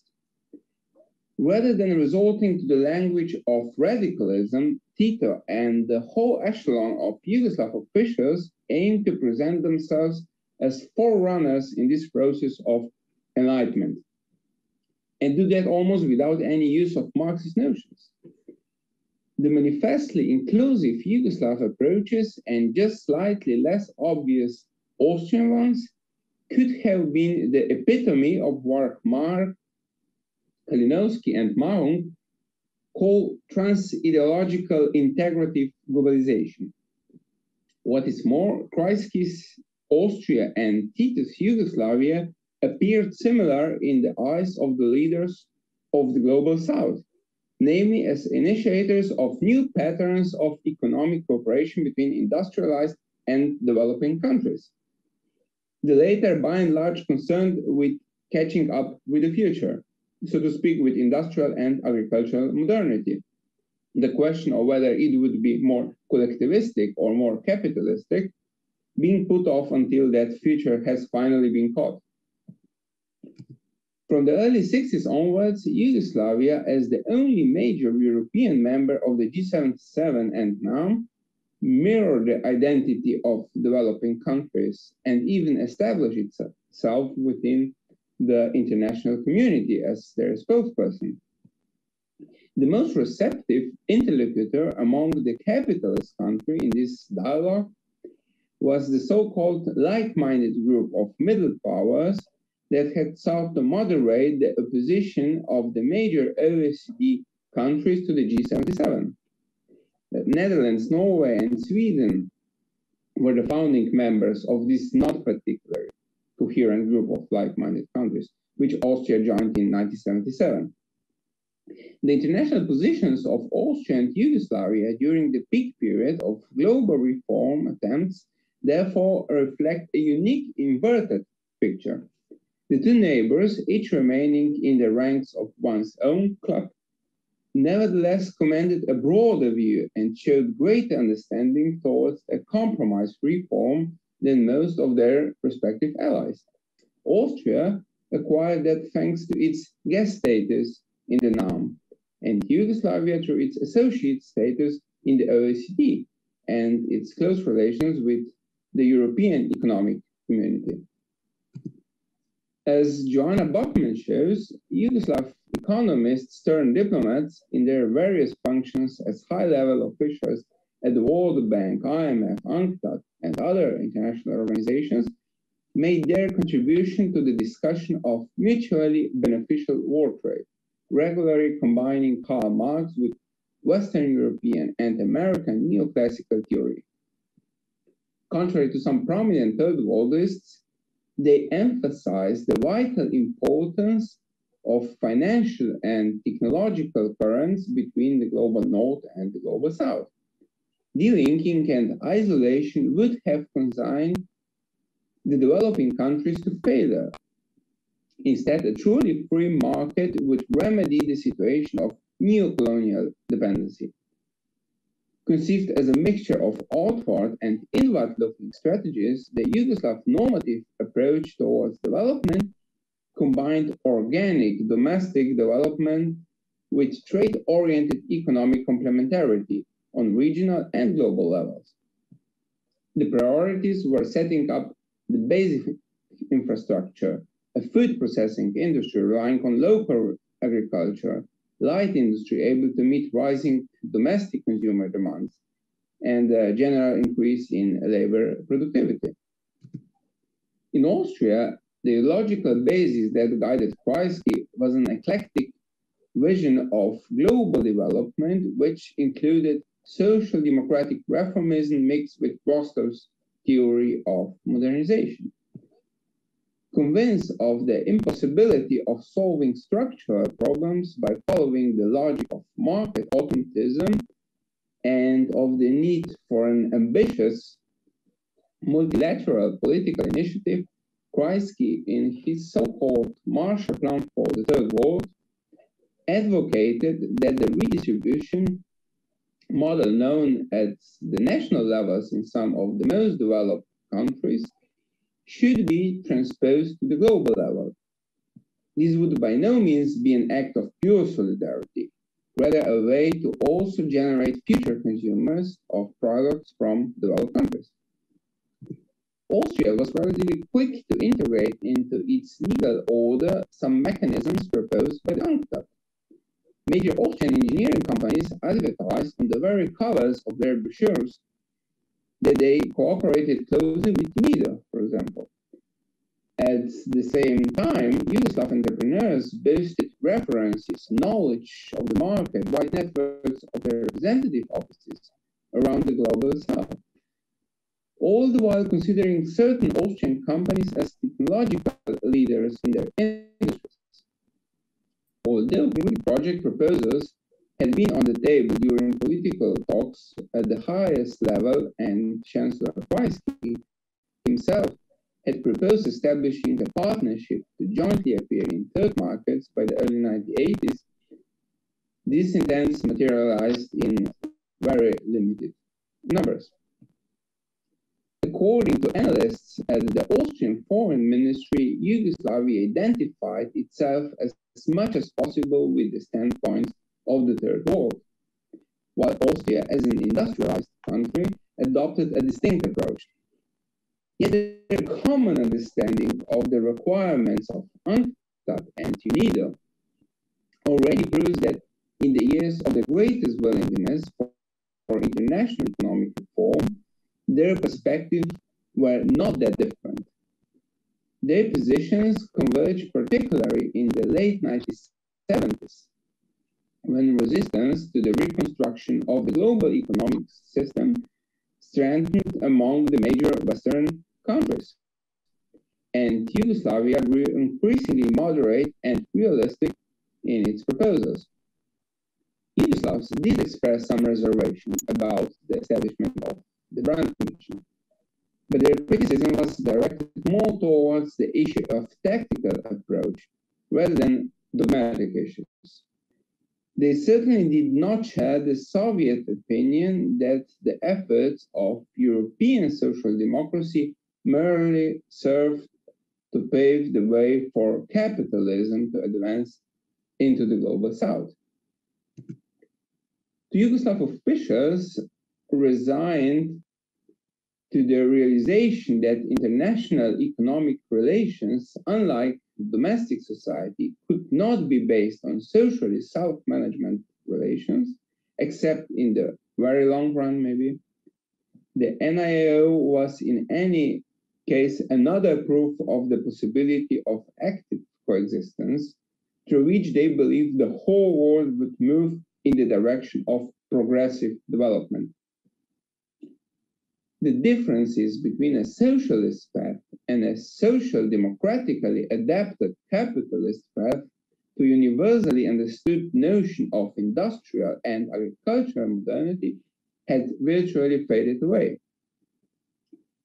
Despite the this common denominator, their stakes in the prime global and in the Yugoslav case also national concern differed significantly. Especially the late socialist Yugoslav establishment tied national economic and political fates to the success of global compromise and proportionally invested enormous energy in it. The level of knowledge production and the breadth of diplomatic action accompanying the activation phase of the Austrian policy of neutrality were not negligible either. But in Austria's case, there was always the reproach of the domestic polity that this was the ambition of only one part of political spectrum, even Kreisky himself. After he left his office in 1983, discussions about the global south in Austrian media would rarely go beyond the excesses of Gaddafi and other global south leaders. Post-Tito Yugoslav political elites most certainly wish to avoid a similar reputation in their search for a North-South economic detente. Like Bruno Kreisky, who readily included foreign conservative leaders and influential bankers in his plans, Budimir Lonchar, in his attempts to break through with the de-ideologized non-alignment approach that, according to Paul Stubbs, increasingly characterized the Yugoslav foreign policy during the last phase of the Cold War, did not shy away from dining and chatting with the champions of US neoliberalism, as Tvrtko Jakovina vividly describes in his last book. Yugoslavia, largely due to its own problems linking it to the global south, debt crisis at the first place, persisted in its search for at least minimum global consensus about restructuring the world economy all through the end of the 1980s, until shortly before its disintegration, when a desperate turn towards Western institutions stifled the long-time imaginaries of a different globalization. Having been dealt a better hand for a new era of supply-side economics, the Austrian Social Democrats had parted from such longings, in their case, less deep-rooted, a few years earlier. The Global South could now only be helped towards a so-called adjustment with the human face. Ironically, Yugoslavia and its successor states started to resemble the Global South themselves soon after, but found themselves forced to skip the adjustment with the human face period in their path beyond the end of history. Thank you very much for your attention. Thanks, Jure. There were moments there where it felt like time slowed down, and there were moments when I had to mute you because it was causing some sound problems, but I think people got most of it. And we can discuss further. But let's go on to Joanna Borkman. I nearly called you Joanna. That wouldn't be the first time in this region. Joanna's work, of course, has influenced many of us on the economic imaginaries of non-alignment. So I'm delighted that you could be the commentator for these two papers. Joanna, the floor is yours. Thank you. These are two great papers and two very different papers that embrace a discussion of what is the economic imaginaries might be thought about. And so I really appreciated both of these papers in dialogue with each other. And so in Dubravka's paper on Energo project, she asks, what kinds of spaces were built by the non-aligned movement and South-South cooperation? And what can we learn about the non-aligned movement if we look at the world through Energo project?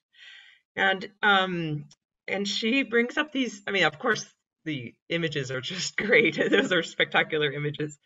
The things I really found very important in the many things that you discuss are the new diplomatic relations needed new physical spaces in which to unfold, and that you needed to build this new infrastructure to allow foreign policy of these countries together to be implemented and performed. And this is really amazingly apparent in the formation of these conference centers, the different organizations of these conference centers, and how they are formed in a way that makes them that embodies this sort of South-South cooperation and this new way of organizing internationally. And so I thought this was just terrific. And so one of the things in relation to this is I'm thinking about maybe more on the economic side, going further to think about these spaces as economic spaces.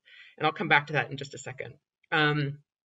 Then with Jure, and Jure's paper is very different and an excellent exploration of comparing the non-aligned Yugoslavia and neutral Austria, and thinking about how their efforts to reform the global economic order, how that actually might have possibly led to a new European attitude towards the global South, and that this might have changed the way the new international economic order would actually happen. It may have had a great deal of support. This was the focus on Austria was something I've never explored before, because I've been focused on the truly spectacular, unenlightened views of the United States, their true the deep actions that they take against the non-aligned movement, which always surprised me. And so seeing Austria and then them in alliance with other European nations is very interesting to see how things might have been different.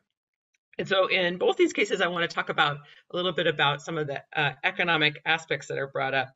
So in part of this, in Dubravka talks about these conference centers as ways to enter new markets. And so these new markets in Africa and in other places, of course, too. And also Jure talks about the issues that come up because in the late 1970s, there is a turn towards market logic worldwide and this emergence of neoliberalism.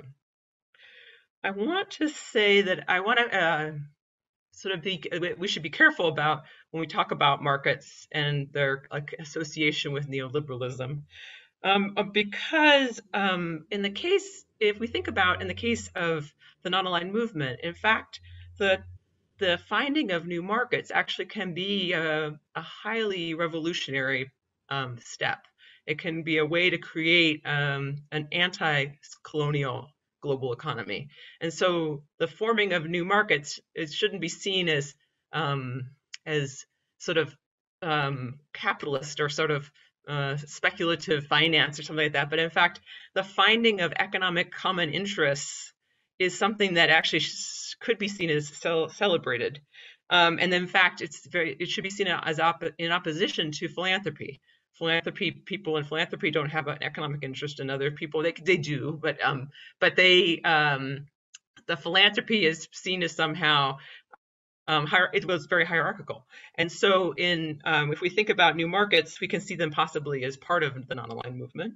And also we should be careful too, because things that look neoliberal, even in the 70s and 80s, might actually be quite socialist or quite revolutionary. So we have to be careful when we think about those ideas. But also, what it made me think of also the idea about that Dubravka brought up about infrastructures produce debt, and this is very, very important. But it made me think though immediately of the Undercommons by Fred Moten and Harney. And in this, they talk about how debt actually shouldn't be thought of as a negative thing. It's actually that we have incredible debts to each other, and that bad debts can be incredibly generative. And so they say, there will be a jubilee when the global south keeps its debts, changes them only for the debts of others, a swap among those who never intend to pay, who will never be allowed to pay, in a bar in Penang, in Port of Spain, in Bandung, where your credit is no good. So this thinking about debt is actually what is at the basis of the non-aligned movement in a very generative way. It could be something to think about further. And and finally, to think about what is the economics of the non-aligned movement, we have you bring up it's heterodox, it's Keynesian, and I'm wondering that in fact these words may only work in certain contexts.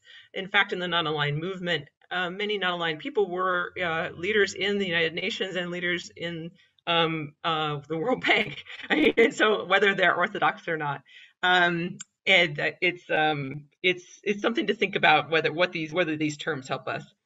And the final thing with Jure, I was wondering too, is I was thinking about you brought up bankers, and I was thinking that the Austrians had a lot of banks that were working with the non-aligned movement. I was thinking about their role, that if you explored that also. So there are, those are my thoughts right now, but I really, really appreciated both these papers. So thank you.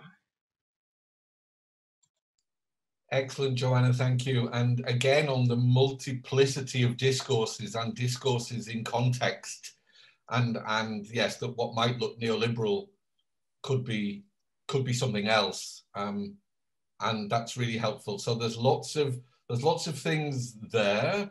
Dubravka, I'm not sure, you have to scroll back in the chat, but before I bring you both back in, there are actually questions to you from Jure. Yugoslav self-assessments from the 1980s were often critical about prestige projects such as convention centers, as wasteful practices of economic cooperation? What would you say about Energo project during the economization phase of Yugoslav NAM economic policy in the 1980s? And then he adds, I saw briefly the Sheraton sign. Did they influence or dictate Energo project's architecture? Now I'm going to scroll down and I see, oh no, it's all right. And Joanna and I have both put in the chat that wonderful book on, on the comments. So thanks for that. So let's go in the reverse order. Jure first and then Dubravka, please. Okay. Yes. Thank you. Johanna, thank you very much. And all these questions are perhaps a part of a bigger study, which I hope you will do, because all my findings can be maybe a footnote to your great studies, also about debt, which you mentioned, and about banks and the whole problem of Southern Bank, or how it was called, this initiative in the 1980s.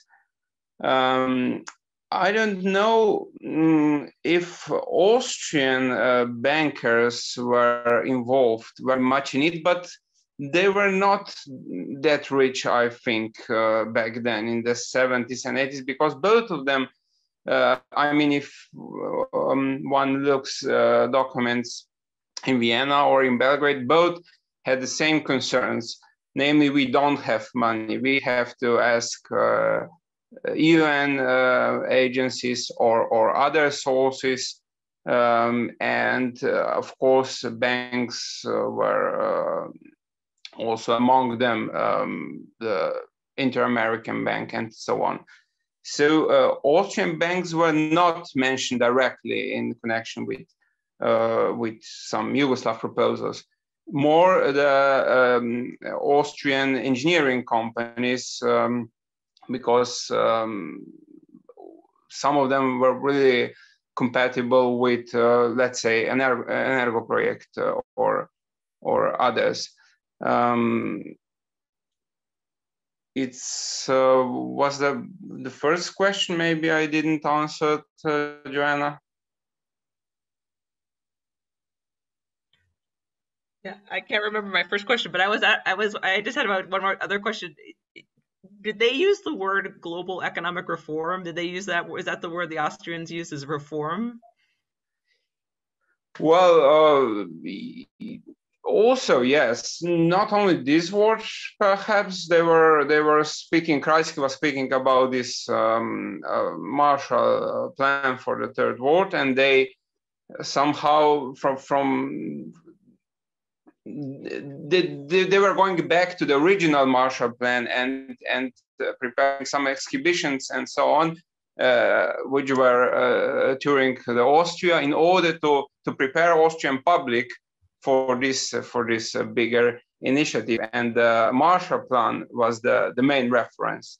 But of course, in political talks, in diplomatic talks and so on, it was also reform, and with the partners from the non-aligned countries, they were talking about new international economic order directly, and about certain points from NIAO. Super, thank you. Okay. Dubravka. Yeah, so thank you so much. Maybe I will first answer your questions, and then I will kind of respond to your generous comments, Johanna. So, so that, yeah, there is there has been a kind of trying to understand what is the status of these projects, but especially for the project in 1980s, the project in Zimbabwe, this was for Energo project clearly economic agenda behind it. It was a moment of crisis for the company. It was also a moment of crisis, especially for the architecture department within the company. This was in this moment, you know, when SOWRs were there. Within the internal organization of Energo project, Of course, the kind of economic domination was on the ores which were more directly connected to the construction. So contracting this project for the conference center and hotel was really important for architecture department within the company in order to reclaim some of its position in relation to other departments, which would give them some like different control over the type of projects they were doing. So it was not a project, unlike the project, for example, in Gabon. It was not one of those projects in which Yugoslavia as a country was investing directly. But of course, all of these projects have to be also understand and read always that Yugoslavia was as a country ensuring a lot of credits and a lot of these projects that Energo Project and other companies were doing in the non-aligned countries. Sheraton actually appeared as a partner after the project was the first initial design for the project was conceived. This was causing a lot of headache for the architects, because each of these large hotel chains come with their own technology of how they organize rooms, how they organize restaurants, the positions of so practically when you are kind of building a hotel from a certain chain, you are buying their licensed technology of how they organize space and how they organize. The architecture was already there. The kind of golden architecture, this massing relation, the decisions to go into the kind of height were already done by the architects.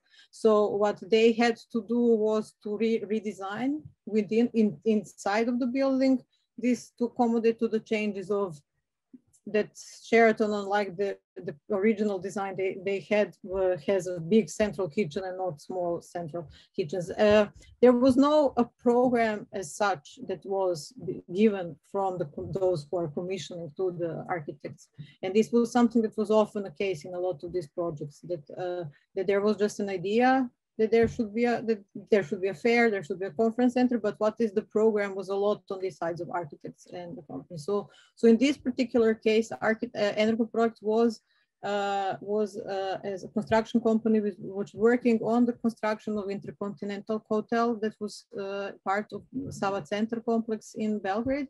So architects used this program brief to design this.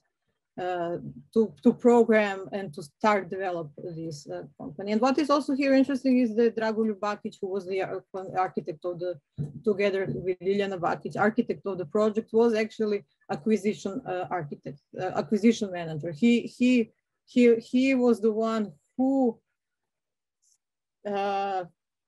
was in Zimbabwe at the time when Zimaiko conference was taking place, which was this conference first big post-independence conference that was organized, which was all about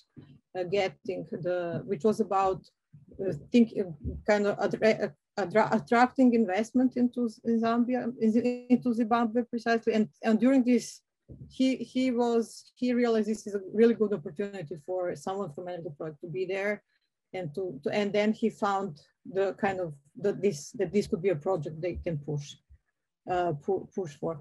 For me, I have to say I come into this research as an architect, so I'm an architect. So my interest was always to understand the relationship between architecture and construction industry through this, and then how the role and that was also one of the reasons why I ended up really focusing on Energo Project, because they really managed to push the understanding of of what architecture is, and they did not go necessarily to the formulaic corporate architecture, although they were perceived in Yugoslavia as the kind of corporate architecture.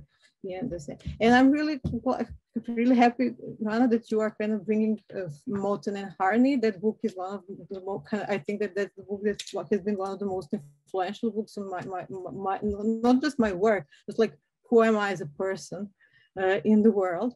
And I actually part of my work within the thesis was also trying to understand these different ways of being in the world and these competing ways. And when I understand, so thank you also for this comment that, you know, that market cannot be understood. It cannot be understood just in the way we understand it today and immediately as the wrong thing, and that a lot of these things are not necessary. Although it's easy to read them as neoliberalism, they are not necessarily that. And your book has been really important as well for me to kind of understand the level of nuance one has to address this.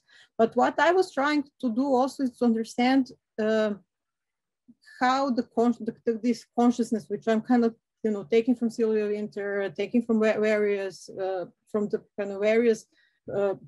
Black radical traditions, César and Fanon, and to understand through the work, looking at the work of architects and their position, to understand what happens with the consciousness of those people who are from Belgrade doing the works there. And in that context, there is a little bit of a difference. There is a difference how this progresses in time, but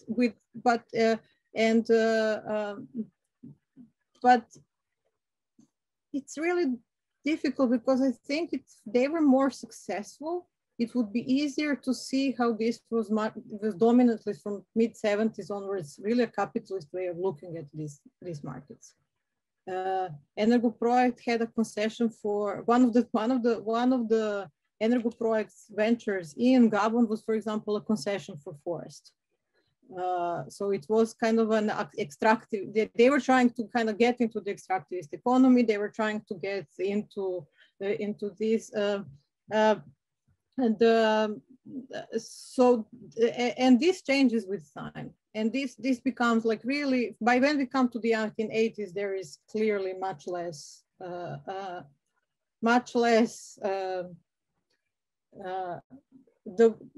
both in the 60s especially, there is still a resonance of the words of Tito, who says we have to remember when we come here, for our people, when we come here, we are not here to make profit. And this, which are also resonated in some of the statements made by Živko Mučalo, who was the first general director of Energoprojekt. But in the 80s, it's also a matter of survival for Energoprojekt. So they really want to make as much money as possible, and which in the end also affects the type of architecture they do.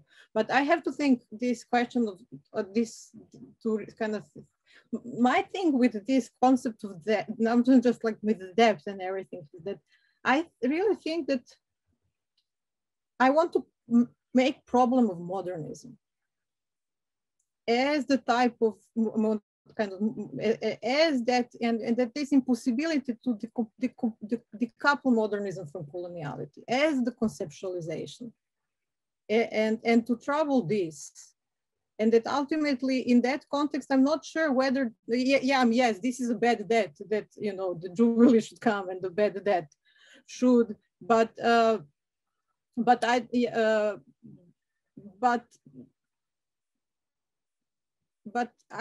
this is an interpretation we can have from now, because I think that in that moment there was this understanding that this is an infrastructure which can bring progress in the type of progress that is framed with this kind of modernist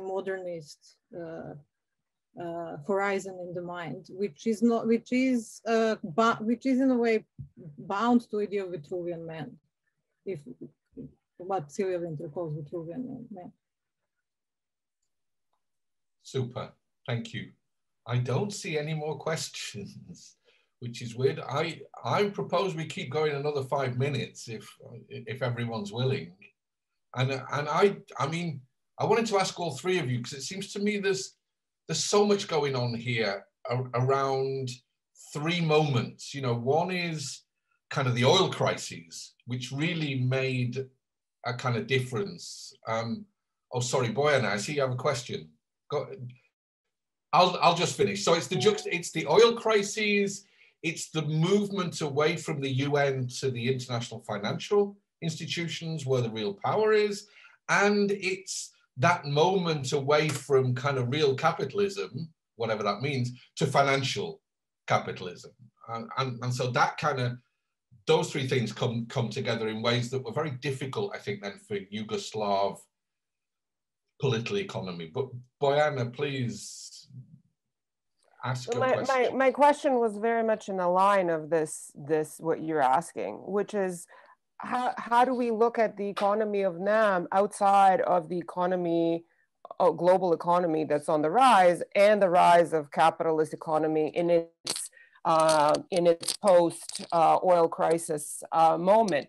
And it was, you know, all of the NAM countries, including Yugoslavia, were in an impossible situation economically and politically. And it is impossible to extricate this issue from the kind of economy of the capitalism.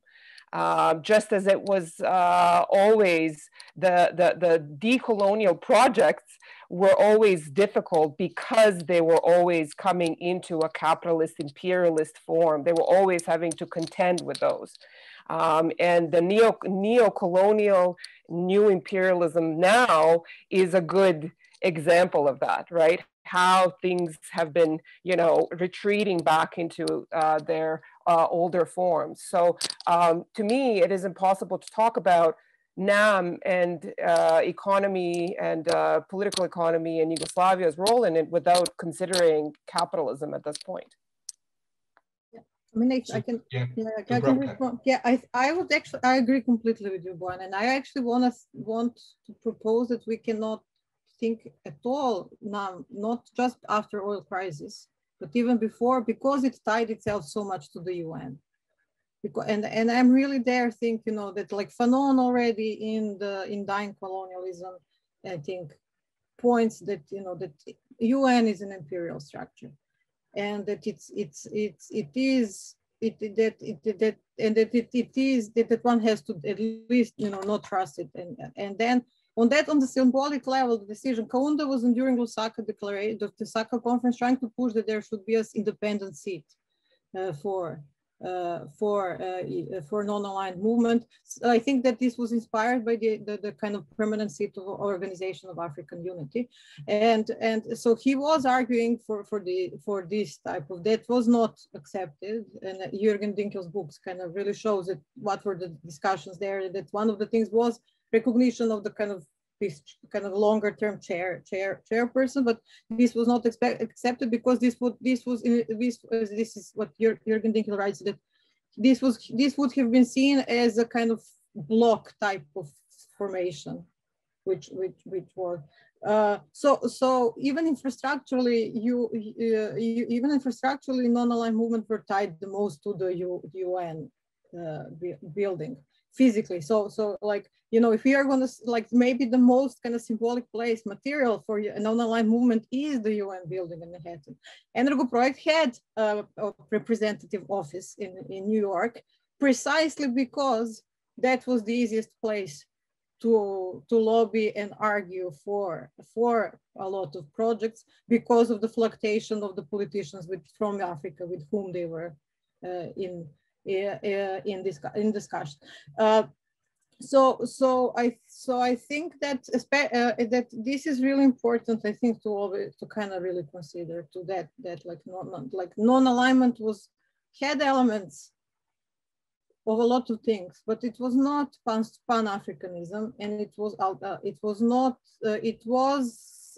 reformist. It was not revolutionary, and especially on economic sense. When it comes from what you were saying, Paul, like oil, I mean, I think Timothy Mitchell was great when he said, like, we should refuse to call oil crisis a crisis, especially oil crisis. We have to name, you know, we have to name the things what they were, and this was a neo-colonial capture. In the moment in which it becomes obvious to the dominating powers that those who control resources can actually start to control and push back a little bit of this. So in a way, this is a movement away from UN, but then but UN is instrumental to facilitate for this movement. And we have to remember that, because this is also the moment from which the main decision-making body of UN shifts from being the General Assembly into being the, whatever is the name of that other Security Council. The Security Council, which has permanent seats, who are the permanent seats and who are the elected seats, and where the General Assembly, and this is precisely in the moment when the number of independent countries who can push back. And this is also the question of this is how Yugoslavia builds its reputation to be recognized as the, so in a way, this is a pushback within the UN in order to prevent this. This is why I try to kind of a little bit point to the critique of Nancy Fraser's critique of bourgeois public sphere when I discussed just like one sentence about this bracketing off. That that this is, if you think of UN as a public sphere for the world, it's still conceptualized on the idea of bourgeois public sphere, that we can break it off our differences and enter into arena and discuss our. So I think her critique of in reconsidering kind of Habermasian public sphere is really useful here to think, but and to resist this idea that UN has been anything other than an imperial tool. Sure, good. Jure, please. I think you might be the last formal word. Okay, just briefly, and continuation of what Dubravka said. Well, it would be too easy to say from the retrospective that Yugoslavs were digging their own grave because of participating in all these issues and being part of the integral currents of the world economy. But what we have to bear in mind, Yugoslav economies, they were, how to say, people in nice suits when they were discussing with the Americans and all other people.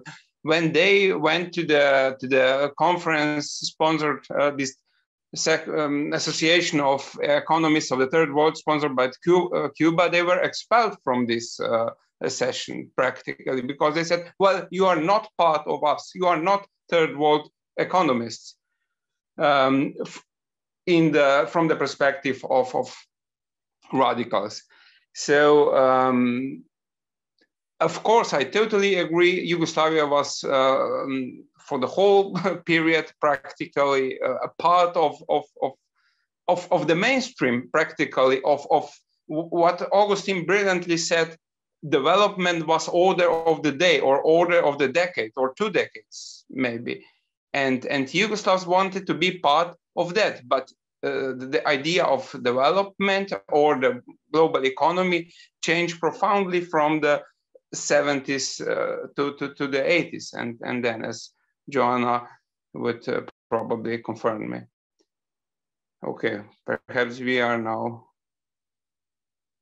Well, I've just seen a message which says that we can turn off the recording and the live stream, and then we can carry on talking for a while until everyone wants to go home. But actually, before that, I'm actually going to share my screen. Let's see if this works. Why can I? Oh, why can I not find the right one? No, I've done it. Wait a minute. For those of you who are not going to be, here over the next 3 days, don't forget that on Tuesday we will have this informal after party. There's the Zoom number and there's the passcode. If you can't write that down, don't worry, Peter. I'll send that to you all. If you can't write it down, just send me an email and I'll pass it on to you. Stop sharing. I want to thank everyone for your participation. Yeah, I mean, it's been a really, really good start.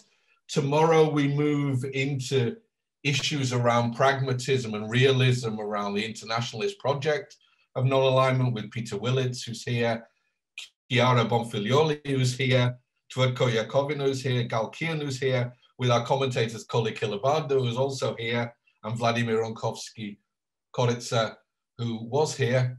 If he's not here now, he's probably gone to feed the baby.